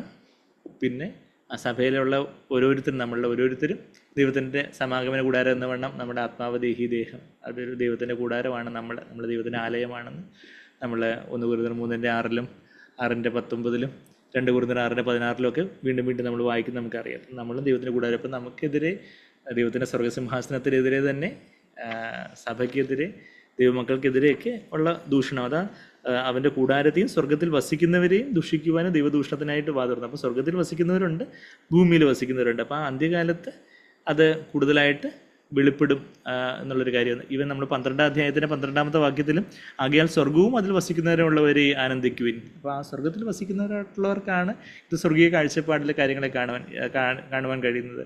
അതാ കർത്താവ് പറഞ്ഞ ഈ കാര്യങ്ങളൊക്കെ നടക്കുമ്പോൾ നിങ്ങൾ തല ഉയർത്തി നോക്കുവിൻ. എന്നുവെച്ചാൽ ഭൂമിയിൽ ഉള്ളവരെ പോലെ തല താഴ്ത്തിയിട്ട് നോക്കാനല്ല, മറിച്ച് തല ഉയർത്തി ഉയരത്തിൽ നിന്ന് ആ ഉയരത്തിൻ്റെ ആ കാഴ്ചപ്പാടോടുകൂടി നോക്കുവിൻ. ആ വാക്യം നമുക്ക് പലർക്കും പരിചിതമായിരിക്കും. ഇവിടെ ലൂക്കോസ് 21-ാം അധ്യായത്തിൻ്റെ 28-ാമത്തെ വാക്യത്തിലാണ് നമ്മളിവിടെ പറയുന്നത്, ലിഫ്റ്റ് അപ്പ് യുവർ ഹെഡ്സ്. ഇത് സംഭവിച്ചു തുടങ്ങുമ്പോൾ, അതായത് ഈ ഈറ്റുനോവൊക്കെ സംഭവിച്ചു തുടങ്ങുമ്പോൾ വലിയ കാര്യങ്ങളൊക്കെ സൂര്യനിലും ചന്ദ്രനിലും ഉള്ള ലക്ഷ്യങ്ങളൊക്കെ ഉണ്ടാകും എന്നൊക്കെ അതിൻ്റെ 25-ാമത്തെ വാക്യത്തിൽ നമ്മൾ കാണുന്നത്. There'll be signs in sun and the moon. ചന്ദ്രനിലും സൂര്യനിലും ലൂക്കോസ് 21-25 അങ്ങനെയുള്ള ലക്ഷണങ്ങളും കാര്യങ്ങളൊക്കെ കാണുന്നു. കടലിൻ്റെ ഓളത്തിൻ്റെ മുഴക്കം നിമിത്തം സുനാമിയും അതുള്ള കാര്യങ്ങളൊക്കെ, അതുള്ള പല കാര്യങ്ങളും പ്രളയവും കാര്യങ്ങളൊക്കെ നടക്കുമ്പോൾ ഭൂമിയിലെ ജാതികൾക്ക് നിരാശയോടുകൂടി പരിഭ്രമമൊക്കെ ഉണ്ടായി ആൾക്കാരൊക്കെ പേടിച്ച് നോക്കി പാർത്തുമൊക്കെ മനുഷ്യർ നിർജീവന്മാരാകുന്ന കാര്യമൊക്കെയാണ് 26-ാമത്തെ വാക്യത്തിൽ വായിക്കുന്നത്. അപ്പോൾ മനുഷ്യപുത്രൻ ശക്തിയോടും ഒക്കെ ദൈവം വരും, കർത്താവ് വരും. അന്ന് ഇത് സംഭവിച്ചു തുടങ്ങുമ്പോൾ, when these things begin to take place, എല്ലാം ആയിക്കഴിഞ്ഞിട്ട് പിന്നെ തലയുർത്ത് നോക്കാൻ അവിടെ സമയമില്ല, ലോകത്തിൻ്റെ ഭാര്യയെ പോലെ ആയിപ്പോവും. എന്നാൽ സംഭവിച്ച് തുടങ്ങുമ്പം തന്നെ നിങ്ങൾ എന്ത് ചെയ്യണം? സംഭവിച്ച് ഓൾറെഡി തുടങ്ങിക്കഴിഞ്ഞപ്പോൾ, അതുകൊണ്ട് നമ്മളിപ്പോൾ എന്ത് ചെയ്തുകൊണ്ടിരിക്കണം? നിങ്ങളുടെ വീണ്ടെടുപ്പ് അടുത്തു. നമ്മളുടെ ആത്മാവിൻ്റെ വീണ്ടെടുപ്പ് നടന്നു കഴിഞ്ഞു, പ്രാണൻ്റെ വീണ്ടെടുപ്പ് നടന്നുകൊണ്ടേ ഇരിക്കും. ഇനിയിപ്പം ദേഹത്തിൻ്റെ വീണ്ടെടുപ്പും കൂടെ ഇനി നടക്കാനുള്ളൂ. കർത്താവിന് വരാറായി, വാതിൽക്കലെത്തി. ഇപ്പോൾ ദേഹത്തിൻ്റെ വീണ്ടെടുപ്പും കൂടെ, നിങ്ങളുടെ വീണ്ടെടുപ്പ് അടുത്ത് വരുന്നത് കണ്ട് നിവർന്ന് നമ്മളെ we had to stand erect. നമ്മൾ ഭൂമിയിലേക്ക്, മൃഗങ്ങളെ നമ്മൾ നോക്കുകയാണെങ്കിൽ അവയെല്ലാം ഭൂമിയിലേക്ക് കണ്ടുനട്ടിരിക്കുന്നവരെന്ന്. മനുഷ്യനാ ഒരു മനുഷ്യൻ്റെ സ്കെൽറ്റൽ സിസ്റ്റം ദൈവം അങ്ങനെ ഡിസൈൻ ചെയ്തതെന്ന് പറഞ്ഞാൽ മനുഷ്യനാണ് നിവർന്ന് നിൽക്കാൻ പറ്റുന്നത്. ബാക്കിയെല്ലാം നമ്മളിപ്പോൾ ചിമ്പാൻസിയോ കുരങ്ങന്മാരെയോ ആടിനെയോ പശുവിനെയൊക്കെ നോക്കുമ്പോൾ എല്ലാം ഭൂമിയിലേക്ക് നോക്കിക്കൊണ്ടാണ് മൃഗങ്ങളും പക്ഷികളും ഒക്കെ ഇരിക്കുന്നതെന്ന്. മനുഷ്യനാണ് നിവർന്ന് നിൽക്കാനുള്ള ഒരു സ്കെലിറ്റൻ, ഒരു നട്ടല് കൊടുത്തേക്കുന്നത്. മനുഷ്യന് തൻ്റെ ആത്മീയ നട്ടെല്ലാം പണയം വെച്ച് സാത്താനെ ഇങ്ങനെ മുട്ടുമടക്കിയിരിക്കുകയാണെങ്കിൽ ദൈവാത്മാവ് പറയുന്നത് നീ നിവർന്ന് നിൽക്കുക, നിവർന്ന് തല പൊക്കുവിൻ, ലിഫ്റ്റ് അപ്പ് യുവർ ഹെഡ്സ് എന്നുള്ളൊരു കാര്യം നമ്മളവിടെ വായിക്കുന്നത്. നമ്മളെ നിവർന്ന് നിൽക്കുമാറാക്കും എന്നെവിടെ പറയുന്നത്? ലേവ്യ പുസ്തകം 13-ാം അധ്യായത്തിൻ്റെ 26-ാമത്തെ വാക്യത്തിൽ ഒരു അവിടെ പഴയ നിയമത്തിലെ ഒരു കൽപ്പന, ഒരു പ്രോമിസ്, ഒരു വാഗ്ദത്തം നമുക്കിന്നത് പുതിയ നിയമത്തിൽ ആപ്ലിക്കബിൾ ആയിട്ടുണ്ടല്ലോ. ലേവ്യ പുസ്തകം 26-13 എനിക്ക് തോന്നി, നോക്കട്ടെ. 26 ലേവ്യ പുസ്തകം, അതെ 26-13. ലേവ്യ പുസ്തകം 26-ാം അധ്യായത്തിൻ്റെ 13-ാമത്തെ വാക്യത്തിൽ, നിങ്ങൾ മിസ്രയീമ്യർക്ക് അടിമകളാകാതിരിക്കുവാൻ അവരുടെ ദേശത്തു നിന്ന് നിങ്ങളെ കൊണ്ടുവന്ന് നിങ്ങളുടെ ദൈവമായ യഹോവ ഞാനാകുന്നു. അതായത് നമ്മളെ സംബന്ധിച്ചിടത്തോളം സാത്താൻ്റെ രാജ്യത്തിൽ നിന്ന് ദൈവം നമ്മളെ കർത്താവിൻ്റെ രാജ്യത്തിലേക്ക് ആക്കി. ഞാൻ നിങ്ങളുടെ നുകങ്ങളെ ഒടിച്ചു. നുകങ്ങളും കൊണ്ടിരിക്കുമ്പോൾ, ലോകത്തിന് നുകമായിട്ടിരിക്കുവാണെങ്കിൽ നമ്മളിങ്ങനെ താഴെ കുനിഞ്ഞ് നോക്കിക്കൊണ്ടിരിക്കും. എന്നാൽ ആ നുകങ്ങളെയൊക്കെ ദൈവം അങ്ങ് ഒടിച്ച് നിങ്ങളെ നിവർന്ന് നടക്കുമാറാക്കിയിരിക്കുന്നു. I broke the bars of your yoke and make you walk erect. അപ്പം നമ്മളിപ്പോഴും ലോകത്തിൻ്റെ നുഖത്തിലേക്ക് ഇടയ്ക്കിടയ്ക്ക് ഇങ്ങനെ ചാഞ്ഞു പോവുകയാണെങ്കിൽ നമ്മൾ വീണ്ടും ഇങ്ങനെ കുനിഞ്ഞ് ഭൂമിയിലെ കാര്യങ്ങൾ, അയ്യോ നാളെ എന്താവും, മറ്റന്നാൾ എന്താവും, അയ്യോ എൻ്റെ കുഞ്ഞുങ്ങളുടെ കാര്യം, എൻ്റെ ആ കാര്യം, എൻ്റെ ജോലിയുടെ കാര്യം, എൻ്റെ ആ കാര്യം, ഈ കാര്യം എന്ന് പറഞ്ഞ് നമ്മൾ ഭൂമിയിൽ തന്നെ കെട്ടുപിണഞ്ഞ് കിടക്കും. എന്നാൽ കർത്താവ് ഈ നുഖങ്ങളെയൊക്കെ അങ്ങ് മാറ്റി, കർത്താവിന് നുഖമാണ് നമുക്കിപ്പോൾ ഉള്ളത്. അതുകൊണ്ട് നമുക്ക് നിവർന്ന് ആ ഒരു സ്വർഗീയ വീക്ഷണത്തോടു കൂടി കാണുവാനാണ് കർത്താവ് നമ്മളെക്കുറിച്ച് ആഗ്രഹിക്കുന്നത്. അപ്പോൾ അതാണ് നമ്മൾ നമ്മൾ തിരിച്ച് ഇനി വരുമ്പം നമ്മൾ സ്വർഗത്തിൽ വസിക്കുന്നവരായിരിക്കണം എന്നുള്ളൊരു കാര്യം നമ്മൾ നിവർന്ന് നോക്കുന്നവർ സ്വർഗത്തിൻ്റെ അതിനാണ് കാഴ്ചയ്ക്കായിട്ട് ഐസാൽവ് വേണമെന്നൊക്കെ ലവുദിക്യ മൂപ്പനോട് പറഞ്ഞേക്കുന്നത്. വെളിപാട് 3:18 നീ വാങ്ങിക്കോണം, വില കൊടുത്ത് വാങ്ങണം, എന്താ സ്വൈജീവന് വില കൊടുത്ത് വാങ്ങേണ്ട പരിശുദ്ധാത്മാവിൻ്റെ ഒരു അനോയിൻറ്റിങ്ങിൽ നമ്മളുടെ ഈ കണ്ണിനല്ല, ഈ കണ്ണിനുള്ള ലേപമൊക്കെ നമ്മുടെ ഒഫ്താൽമോളജിസ്റ്റ് ഒക്കെ തരും ഏതെങ്കിലും ഐ ഇൻഫെക്ഷൻ ഉണ്ടെങ്കിൽ. എന്നാൽ ആത്മീയമായിട്ടുള്ള നമ്മുടെ കണ്ണ് കർത്താവ് കാണുന്നത് പോലെ ആ ഒരു ദീർഘവീക്ഷണത്തോടുകൂടി ആ ഒരു പ്രോഫറ്റിക്കായിട്ട് ആ ഒരു സ്വർഗീയ കാഴ്ചപ്പാടിൽ, വചനത്തിൻ്റെ കാഴ്ചപ്പാടിൽ കാര്യങ്ങളെ കാണുവാൻ വേറെ പല കാര്യങ്ങളൊക്കെ നടക്കുമ്പോൾ അതെ ആ ഒരു വചനത്തിൻ്റെ ആ ഒരു പ്ലാറ്റ്ഫോമിൽ നിന്ന് കാര്യങ്ങളെ കാണുമ്പോൾ അവിടെ ഒരു ഐസാൽവുണ്ട്. അത് ആ സ്വർഗത്തിൽ വസിക്കുന്നവരായിരിക്കുവാൻ നമ്മൾ ഇന്ന് തന്നെ ശീലിക്കുമ്പോഴാണ് നമുക്ക് അന്ന് ആ പോരാട്ടം കർത്താവിൻ്റെ നല്ല പോർ പൊരുതും ഞാൻ എന്നൊക്കെ നമ്മളിന്ന് പാടിയതുപോലെ എനിക്ക് ക്രിസ്ത്യൻ യോദ്ധാവാകുവാൻ ചേർന്നയും തൻ സൈന്യത്തിൽ തൻ ദിവ്യ വിളി കേട്ട് ഞാൻ ദൈവാത്മശക്തിയിൽ, കർത്താവിൻ്റെ ദൈവാത്മശക്തിയിൽ നമ്മൾ രക്ഷിക്കപ്പെടുമ്പോൾ തന്നെ ദിവ്യ വിളി കേട്ട് സൈന്യത്തിൽ ചേർന്നു. ഇപ്പോൾ ഒക്കെ നമ്മൾ ചെറിയ ചെറിയ യുദ്ധങ്ങൾ നടന്നുകൊണ്ടിരിക്കുകയാണ്. ഇപ്പോൾ വലിയ യുദ്ധം വരാൻ പോവുകയാണ്. ഇപ്പോൾ ഈ സൈന്യത്തിന് ചെറിയ ചെറിയ യുദ്ധത്തിലൊക്കെ അവർക്ക് ഓരോ പ്രാക്ടീസും കാര്യങ്ങളൊക്കെ കൊടുക്കും. എന്നാൽ വലിയ യുദ്ധം വരാൻ പോകുന്നു. അതിനായിട്ടാണ്. അപ്പോൾ ആ വലിയ യുദ്ധത്തിനായിട്ട് ദൈവം അനുവദിച്ച നമ്മളും ഈ കാലഘട്ടത്തിൽ തന്നെ ജീവിക്കുമ്പോൾ ആ യുദ്ധമൊക്കെ നമ്മൾ ഫേസ് ചെയ്യേണ്ടി വരും എന്നാണ് നമ്മൾ ഇപ്പോൾ ലോക സംഭവങ്ങൾ വിളിച്ചറിയിക്കുന്ന കാര്യങ്ങൾ. ഇസ്രായേൽ ഇറാൻ പ്രശ്നങ്ങളൊക്കെ കാണുമ്പോൾ വീണ്ടും ഇസ്രായേൽ വാർത്തകളിൽ ഇടം പിടിക്കുന്ന കാര്യങ്ങളൊക്കെ കാണുമ്പോൾ ഇങ്ങോട്ട് എപ്പോഴാണ് എന്താണെന്നൊന്നും നമുക്കറിയത്തില്ല. എല്ലാം കർത്താവിൻ്റെ കരങ്ങളിൽ ഭദ്രമായിട്ട് ഇരിപ്പുണ്ട്. അപ്പോൾ അതാണ് നമ്മൾ വായിക്കുന്നത്. അത് ഒന്നാമത്തെ മൃഗത്തിന് മുമ്പാകെ നമ്മൾ തിരിച്ച് വെളിപാട് 13:12 അത് ഒന്നാമത്തെ മൃഗത്തിന് മുമ്പാകെ അതിന് അധികാരം എല്ലാം നടത്തി ഭൂമിയെയും അതിൽ വസിക്കുന്നവരെയും മരണകരമായ മുറിവ് പുറത്തുപോയ ഒന്നാം മൃഗത്തെ നമസ്കരിമാർക്കുന്നു. മരണകരമായ മുറിവിനെ കുറിച്ച് നമ്മൾ എവിടെ വായിച്ചേ? അവിടെ നമ്മൾ വെളിപാട് 13-ാം അധ്യായത്തിന് തന്നെ ആദ്യത്തെ വാക്യങ്ങളിൽ അവനൊരു ഫേറ്റൽ വൂണ്ട് ഉണ്ടായിരുന്നു. 3-ാമത്തെ വാക്യത്തിൽ അതിൻ്റെ തലകളിൽ എന്ന് പറയുമ്പോൾ 7 തലയുണ്ട്. അതിൻ്റെ തലകളിൽ ഒന്ന് മരണകരമായ 7 തലയുണ്ടെന്ന് 1-ാമത്തെ വാക്യത്തിൽ വായിക്കുന്നു. ഇത് ക്രിസ്തുവിനെ ആ 7 തലകളെ 7 സാമ്രാജ്യങ്ങളെ സൂചിപ്പിക്കുന്നതായിട്ടുമൊക്കെ പിന്നെ റോം നിൽക്കുന്ന 7 മലകളെ സൂചിപ്പിക്കുന്നതായിട്ടൊക്കെ നമ്മൾ കണ്ടായിരുന്നല്ലോ. വെളിപാട് 13:3 അതിൻ്റെ തലകളിൽ ഒന്ന് മരണകരമായ മുറിവേറ്റതുപോലെ എന്തോ ഒരു ഡിസെപ്ഷൻ, വഞ്ചനയാണ്, മരിച്ചുപോയി എന്നുള്ള രീതിയിൽ ഒന്ന് ആക്കിയിട്ട് പിന്നെ ഉയർത്തെഴുന്നേറ്റു. കർത്താവിന് ഉയർത്തെഴുന്നേൽപ്പിനെ മിമിക് ചെയ്യുന്ന രീതിയിൽ എല്ലാത്തിലും വ്യാജനെ അനുകരിക്കാൻ നോക്കുക. അപ്പം കർത്താവ് ഉയർത്തെഴുന്നേറ്റതുപോലെ ഈ വ്യാജനും മരിച്ചു എന്ന പോലെയൊക്കെ ഭാവിച്ചിട്ട് ഉയർത്തെഴുന്നേക്കുന്ന കണക്കൊക്കെ കാണിക്കും. അപ്പം എല്ലാവരും കൂടെ അങ്ങ് നമസ്കരിക്കും. അപ്പോൾ അതാ നമ്മളിപ്പം 12-ാമത്തെ വാക്യത്തിൽ വായിച്ച മരണകരമായ മുറിവ് പുറത്തുപോയ ഒന്നാം മൃഗത്തെ നമസ്കരിക്കുമാറാക്കുന്നു. അപ്പം ഇവൻ മത നേതാവാണല്ലോ. അപ്പം ഇവനാണ് ആരാധനയൊക്കെ ലീഡ് ചെയ്യുന്ന ആൾ. അപ്പം ആരാധന ലീഡ് ചെയ്ത് ആരെ നമസ്കരിപ്പിക്കുന്നതെന്ന് ചോദിച്ചാൽ ഈ ക്രിസ്തുവിനെ നമസ്കരിപ്പിക്കുന്നത്. പരിശുദ്ധാത്മാവ് യേശുവിനെ ആരാധിക്കുവാൻ നമ്മളെ പ്രാപ്തരാക്കുന്നത് പോലെ ഈ സാത്താൻ്റെ തൃത്വത്തിൽ സാത്താൻ എതിർ ക്രിസ്തു പരിശുദ്ധാത്മാവിനെ സ്ഥാനം കൈയാളുന്നവരും ഈ മതവേഷം ധരിച്ചിരിക്കുന്ന ഈ കള്ളപ്രവാചകൻ. അപ്പോൾ ഈ കള്ളപ്രവാചകനാണ് എതിർ ക്രിസ്തുവിനെ നമസ്കരിക്കുമാറാക്കുന്നത്. അപ്പം ഒരു രാഷ്ട്രീയ പൊളിറ്റിക്കൽ ഫിഗറായിട്ടാണ് എതിർ ക്രിസ്തു കാണപ്പെടുന്നത്. ഒരു മതപരമായ ഒരു പരിവേഷമായിട്ടാണ് കള്ളപ്രവാചകൻ വെളിപ്പെടുന്നത്. മതവും രാഷ്ട്രീയവും തമ്മിലുള്ള അവിശുദ്ധ ബന്ധം അത് നമ്മളിപ്പം നമ്മുടെ ചുറ്റും നോക്കിയാൽ തന്നെ ആ കാര്യങ്ങളൊക്കെ കാണാം. എന്നാൽ ആ കാര്യങ്ങളുടെ ഒരു പാരമ്യമാണ് നമ്മളിവിടെ ഇത് ക്രിസ്തുവിൻ്റെയും കള്ളപ്രവാചകൻ്റെയും കൂട്ടുകെട്ടിൽ നമ്മൾ കാണുന്നത്.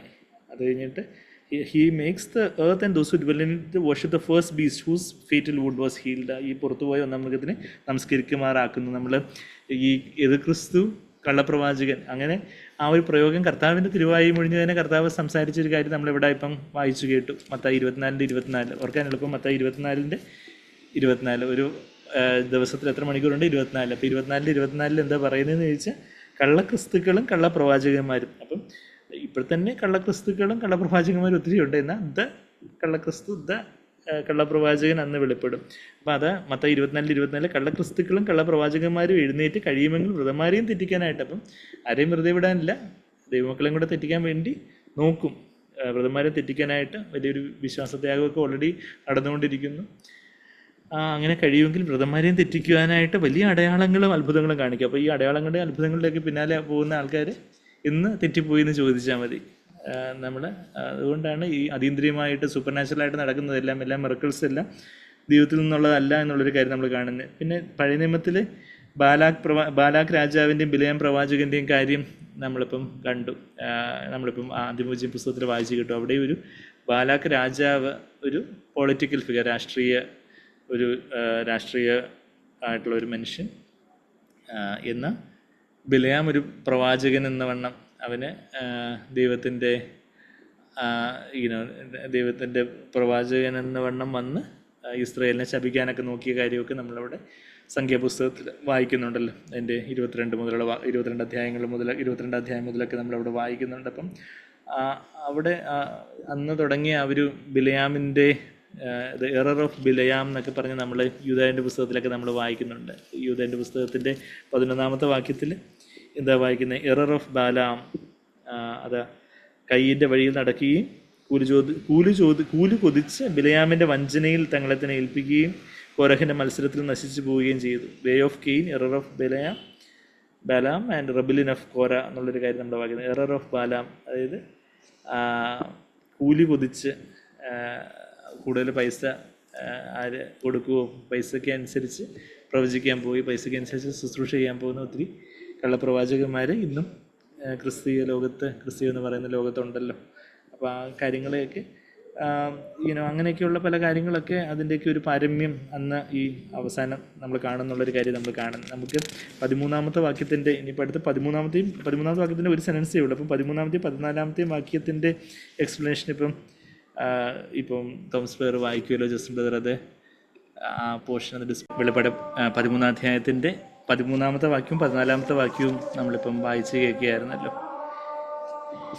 അതിൻ്റെ 13-ാമത്തെ വാക്യം വെളിപാട് 13:13. അത് മനുഷ്യർ കാണുക, അതായത് അതെന്ന് ഇട്ടിരിക്കുന്നത് ഈ കള്ളപ്രവാചകനെ കുറിച്ച് പറയുക.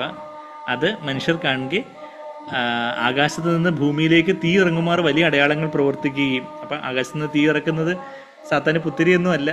നമുക്കറിയാം ഇയ്യോബിൻ്റെ പുസ്തകം ബൈബിളിലെ ഏറ്റവും ആദ്യം എഴുതപ്പെട്ട പുസ്തകം എന്ന് നമ്മൾ മനസ്സിലാക്കുന്നത് ഇയ്യോബിൻ്റെ പുസ്തകം. അതൊരു കാവ്യപുസ്തകം ആയതുകൊണ്ട് അത് ബൈബിളിലെ മിഡിലേക്ക് അത് സങ്കീർത്തനത്തിൻ്റെയൊക്കെ തൊട്ട് മുമ്പായിട്ട് വന്നിരിക്കുക. എന്ന ഇയ്യോബിൻ്റെ പുസ്തകത്തിൻ്റെ 1-ാം അധ്യായത്തിൻ്റെ 16-ാമത്തെ വാക്യത്തിലേക്ക് നമ്മളൊന്ന് പോവുകയാണെങ്കിൽ അവിടെ സാത്താൻ തീയിറക്കി ഇയ്യോബിൻ്റെ പ്രോപ്പർട്ടി, ഇയ്യോബിൻ്റെ സ്വത്തുക്കളൊക്കെ ഒരു ഭാഗം നശിപ്പിക്കുന്ന ഒരു കാര്യം നമ്മളവിടെ കാണുന്നുണ്ട്. അപ്പം സാത്താൻ്റെ അതീന്ദ്രിയമായ ശക്തികൾ അവന് ശക്തിയുണ്ട്, എന്നാൽ അവൻ്റെ മേൽ നമുക്ക് അധികാരമാണ് ഉള്ളതെന്നുള്ള കാര്യമൊക്കെ നമ്മളവിടെ ലൂക്കോസ് 10:19 എന്നൊക്കെ നമ്മൾ കഴിഞ്ഞ ആഴ്ചകളിലൊക്കെ നമ്മൾ ആ വാക്യം കണ്ടായിരുന്നല്ലോ. ഇവിടെ നമ്മുടെ ഇയ്യോബ് 1:16 അവൻ സംസാരിച്ചു കൊണ്ടിരിക്കുമ്പോൾ തന്നെ വേറൊരുത്തൻ വന്ന് ദൈവത്തിൻ്റെ തീ ആകാശത്ത് നിന്ന് വീണ് കത്തി.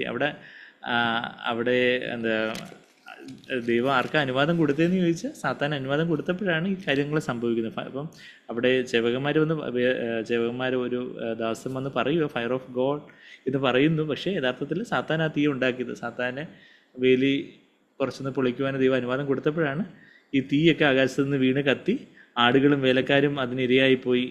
വിവരം നിന്നെ അറിയിക്കുവാൻ ഞാൻ ഒരുത്തൻ മാത്രം വഴുതിപ്പോന്നു എന്ന് പറയുന്നൊരു കാര്യം നമ്മളവിടെ കാണുന്നത്. അപ്പം ഏലിയാവ് സ്വർഗത്തിൽ നിന്ന് തീ ഇറക്കിയതായിട്ട് നമ്മൾ കാണുന്നുണ്ട്. എന്നാൽ അതിനു മുമ്പ് സാത്താനും സ്വർഗത്തിൽ നിന്ന് ആകാശത്ത് നിന്ന് തീ ഇറക്കിയതായിട്ടുള്ളൊരു കാര്യം നമ്മൾ അവിടെ ഇയ്യോബ് 1:16 കണ്ടു.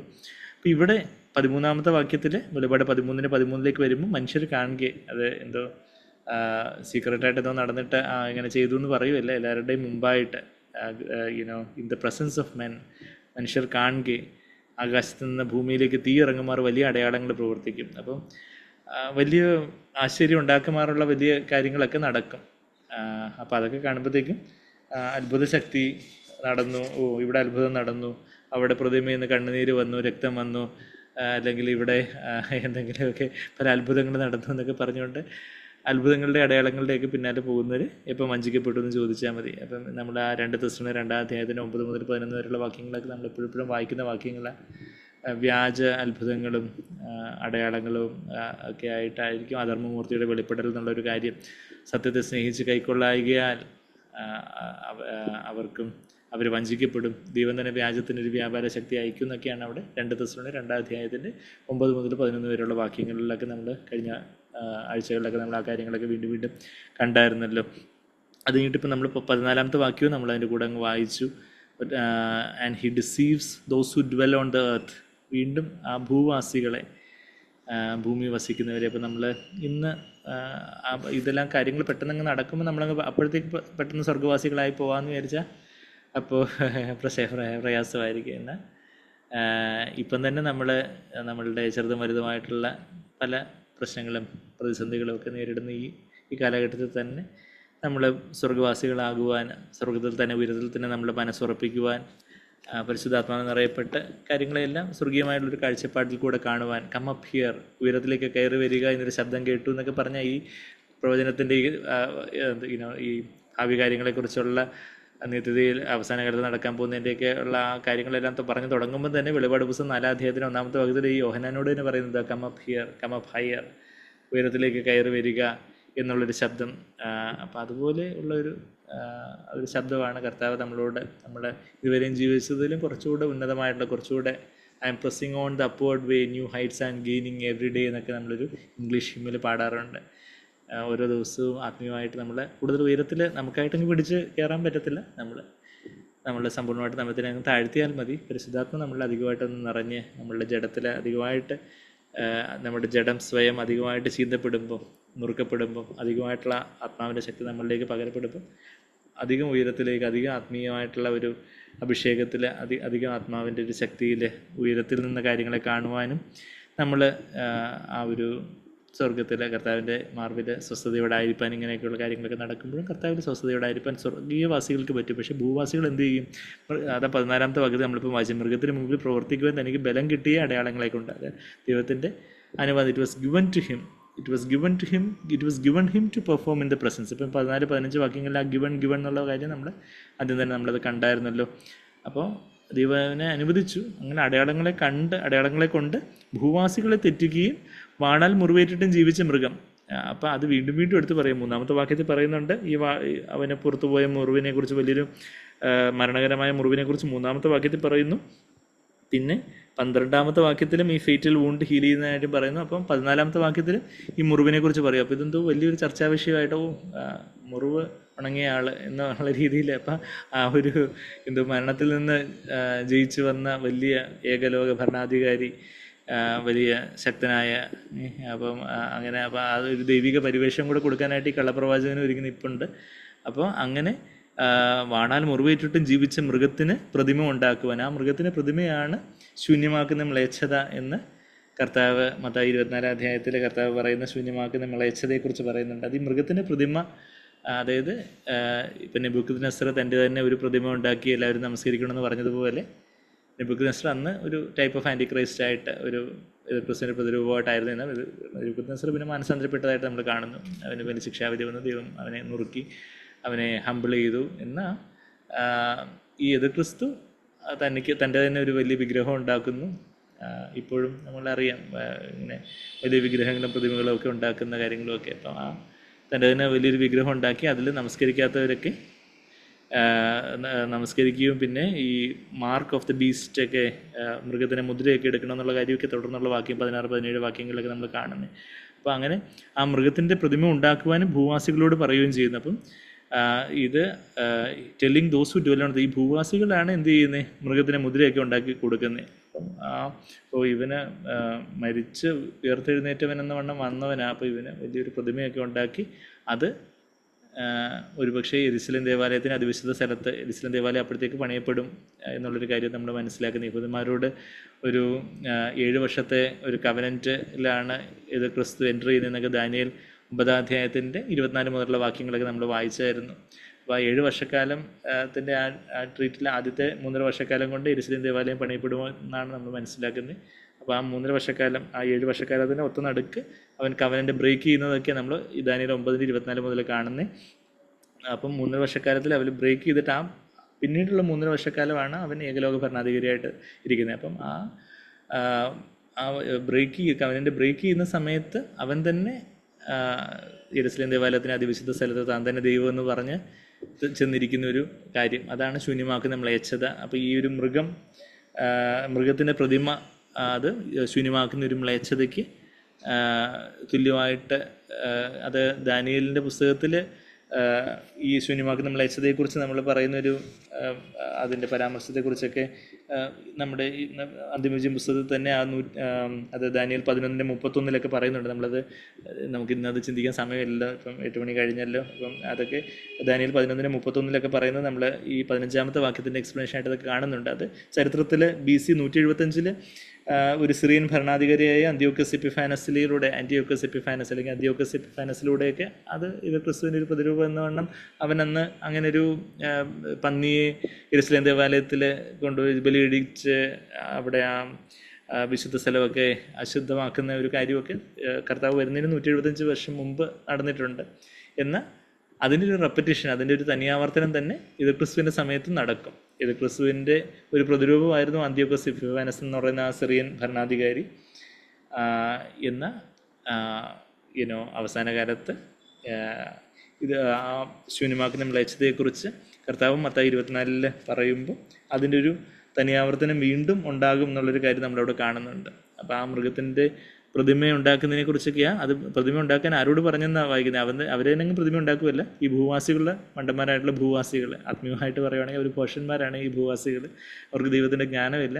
അവർ വാ വിളിച്ച് ഇതെല്ലാം അത്ഭുതമാണെന്ന് കണ്ട് അവരും പ്രതിമയൊക്കെ ഉണ്ടാക്കി നമസ്കരിക്കുകയും ചെയ്യും. അത് കഴിഞ്ഞിട്ട് പ്രതിമയ്ക്ക് സംസാരിക്കേണ്ടതിനും പ്രതിമയെ നമസ്കരിക്കാത്തവരെയൊക്കെ കൊല്ലുവാനൊക്കെ ഉള്ള ബലം ലഭിച്ചതായിട്ടൊക്കെയാണ്, കൊല്ലിക്കേണ്ടതിനൊക്കെയാണ് അവൻ ഈ കാര്യങ്ങൾ ചെയ്യുന്നതെന്നൊക്കെയാണ് നമ്മളിവിടെ കാണുന്നത്. ഇപ്പം പ്രതിമയെ നമസ്കരിക്കാത്തവരും അവിടെ ഉണ്ട് എന്നുള്ളൊരു കാര്യം നമ്മളതിൽ നിന്ന് മനസ്സിലാക്കുന്നത്. പിന്നെ ഇപ്പം നമ്മൾ ആ ഒരു മന്ത്രവാദികളെക്കുറിച്ചും കാര്യങ്ങളെക്കുറിച്ചൊക്കെ വായിച്ച് 14-ാം വാക്യത്തിലെ എക്സ്പ്ലനേഷൻ നമ്മൾ ഇനി കുറേ കാര്യങ്ങൾ പറയാനുണ്ടല്ലോ. ആവർത്തന പുസ്തകം 13-ാം അധ്യായത്തിലെ കാര്യങ്ങളുമൊക്കെ ഇമ്പോർട്ടൻ്റ് ആയിട്ടുള്ള കാര്യങ്ങളായതുകൊണ്ട് നമുക്ക് ദിവസമാഴ്ചത് അടുത്ത ആഴ്ച നമുക്കത് തുടർന്ന് ചിന്തിക്കാം. 14-ാം അധ്യായത്തിൻ്റെ തുടർന്നുള്ള എക്സ്പ്ലനേഷൻ നമുക്കത് തുടർന്ന് അടുത്ത ആഴ്ച ചിന്തിക്കാം. നമ്മൾ ഇന്ന് കേട്ട പല കാര്യങ്ങളും ദൈവാത്മാ നമ്മളെ വരും കാലങ്ങളിലും അത് ഉണർത്തട്ടെ. സ്വർഗീയവാസികളായിരിക്കാൻ കർത്താവിൻ്റെ കാഴ്ചപ്പാടിലൂടെ കാര്യങ്ങളെ കാണുവാൻ, നിവർന്ന് നടക്കുവാൻ നുഖങ്ങളെ കർത്താവ് ഒടിച്ച് കളയാനായിട്ട് അഭിഷേക നുഖത്തെ തകർക്കും എന്നൊക്കെ നമ്മൾ യെശയ്യാവ് 10:27 നമ്മൾ വായിക്കുന്നുണ്ട്. പരിശുദ്ധാത്മാവിൻ്റെ ശക്തിയാണ് നമ്മളുടെ മേലുള്ള ലോകത്തിൻ്റെ സ്വയത്തിൻ്റെ സാത്താൻ്റെ നുഖങ്ങളെയൊക്കെ തകർക്കുന്നത്. നമ്മൾ നിവർന്ന് നടക്കുവാനാണ്, ഉയർന്ന് തല ഉയർത്തി കാര്യങ്ങളെ നോക്കുവാനാണ് കർത്താവ് നമ്മളെക്കുറിച്ച് ആഗ്രഹിക്കുന്നത്. അതിനായിട്ട് നമ്മളിതിന് നമുക്ക് താഴ്ത്തി ഏൽപ്പിക്കാം. കർത്താവിൻ്റെ ധീര പടയാളിയായിട്ട് ഭടനായിട്ടായി തീരുവാൻ ഇന്ന് തന്നെ ചെറിയ പോരാട്ടങ്ങളിലൊക്കെ ജയം പ്രാപിച്ച് കരുത്ത് ആർജിക്കുവാൻ കർത്താവ് നമ്മളെ സഹായിക്കട്ടെ. നമുക്ക് പ്രാർത്ഥിക്കാൻ സ്നേഹം പിതാവേ, നന്ദി കർത്താവേ, നന്ദി. അന്ത്യകാലത്തെക്കുറിച്ചുള്ള പല പ്രവചനങ്ങളുമൊക്കെ കർത്താവേ ഇത്രയെങ്കിലും മനസ്സിലാക്കുവാൻ കർത്താവ് ഞങ്ങളെ സഹായിച്ചുവല്ലോ. ഇനിയും അതിൻ്റെ പല പല വശങ്ങളും കാര്യങ്ങളൊക്കെ കാണും കർത്താവെങ്കിലും കർത്താവ് വരുന്ന ആളുകളിൽ അവിടുന്ന് കാര്യങ്ങൾ കൂടുതൽ വ്യക്തമാക്കുമെന്ന് ഞങ്ങൾ വിശ്വസിക്കുന്നു. കർത്താവ് കാര്യങ്ങൾ അറിയുന്നതിനേക്കാട്ടിലുപരി കർത്താവെ ആത്മാവിൽ ജാഗ്രതയുള്ളവരായിട്ട്, ഉണർവുള്ളവരായിട്ട് കർത്താവെ ഈ നിമിഷവും കർത്താവെ അവിടുത്തെ വരവുണ്ടാകും എന്നുള്ള ഒരു ഒരുക്കത്തോടെ അങ്ങോട്ടുള്ള ആദ്യ സ്നേഹത്തിൽ നിറഞ്ഞ എണ്ണയോടെ കർത്താവെ ആ 5 ബുദ്ധിയുള്ള കന്യകമാരെ പോലെ പാത്രത്തിൽ നിറഞ്ഞു കവിയുന്ന എണ്ണയുമായിട്ടായിരിക്കാൻ ഞങ്ങളെ സഹായിക്കണം. അവിടുത്തെ പരിശുദ്ധാത്മാവിൻ്റെ ജീവൻ്റെ സ്നേഹത്തിൻ്റെ ശക്തി കർത്താവ് ഞങ്ങളെ നിറഞ്ഞ് കവിമാറാക്കണമെന്ന് ഞങ്ങൾ പ്രാർത്ഥിക്കുന്നു. ഞങ്ങൾ പാടിയതുപോലെ ക്രൂശിൽ നിന്ന് പാഞ്ഞൊഴുകുന്ന ആ കർത്താവെ അവിടുത്തെ ആ ദൈവസ്നേഹത്തിൻ്റെ കൃപയെ ഞങ്ങളിൽ പെരുകുമാറാക്കണം. ഞങ്ങളോ കുറയണം, ഞാനോ കുറയണം, അവിടുന്ന് വളരണം. ഞങ്ങൾ കർത്താവെ ഞങ്ങളെ ലോകത്തിനെതിരെ, സാത്താനെതിരെ, ജഡത്തിനെതിരെയൊക്കെ ഒരു ദിവസവും യുദ്ധം ചെയ്തുകൊണ്ട് കർത്താവെ ജയാളികളായിട്ട് ജീവിപ്പാൻ ഞങ്ങളെ ശീലിപ്പിക്കണമെന്ന് പ്രാർത്ഥിക്കുന്നു. കർത്താവെ സാത്താൻ പല തരത്തിലുള്ള പല റെസിസ്റ്റൻസ്, പല പ്രതിസന്ധികൾ, പല കർത്താവെ പല എതിർപ്പുകളും കാര്യങ്ങളൊക്കെ പല മുഖാന്തരങ്ങളിലൂടെ വരുമ്പോൾ അതെല്ലാം കർത്താവെ ഞങ്ങളുടെ ആത്മീയ പേശികൾ ബലപ്പെടുത്തുവാനുള്ള എക്സസൈസാണെന്ന് മനസ്സിലാക്കി കർത്താവെ അവിടത്തേക്ക് വേണ്ടി സ്റ്റാൻഡ് എടുക്കുവാൻ കർത്താവെ അവിടുത്തെ മുമ്പാകെ മുട്ടുമടക്കി കർത്താവെ അവിടുത്തെ ശക്തി ധരിച്ച് അവിടത്തേക്കായിട്ട് നിൽക്കുവാൻ ഞങ്ങൾ ഓരോരുത്തരെയും അങ്ങ് സഹായിക്കണം. നന്ദി കർത്താവെ, നന്ദി. പ്രാർത്ഥന കേട്ടതിനോട് സ്തുതിക്കുന്നു. എല്ലാ വഞ്ചനയിൽ നിന്ന് ഞങ്ങളെ രക്ഷിക്കണമെന്ന് പ്രാർത്ഥിക്കുന്നു. അവിടുത്തെ വചനത്തിൻ്റെ വലിയ സ്വാതന്ത്ര്യത്തിലേക്ക്, യാഥാർത്ഥ്യത്തിലേക്ക് ഞങ്ങളെ നയിക്കണമെന്ന് പ്രാർത്ഥിക്കുന്നു. സഹോദരങ്ങളെ ഞങ്ങൾ ഓരോരുത്തരെയും സഹായിച്ചായിട്ട്, ഒരുമിച്ച് അനുഗ്രഹിച്ചായിട്ട് അവിടുത്തെ നാമത്തെ മഹത്വപ്പെടുത്തിയായിട്ട് പ്രാർത്ഥന കേട്ടതിനോട് സ്തുതിക്കുന്നു. എല്ലാം യേശു കർത്താവിൻ്റെ വിലയേറിയ മാധുര്യമുള്ള നാമത്തിൽ തന്നെ. ആമേൻ.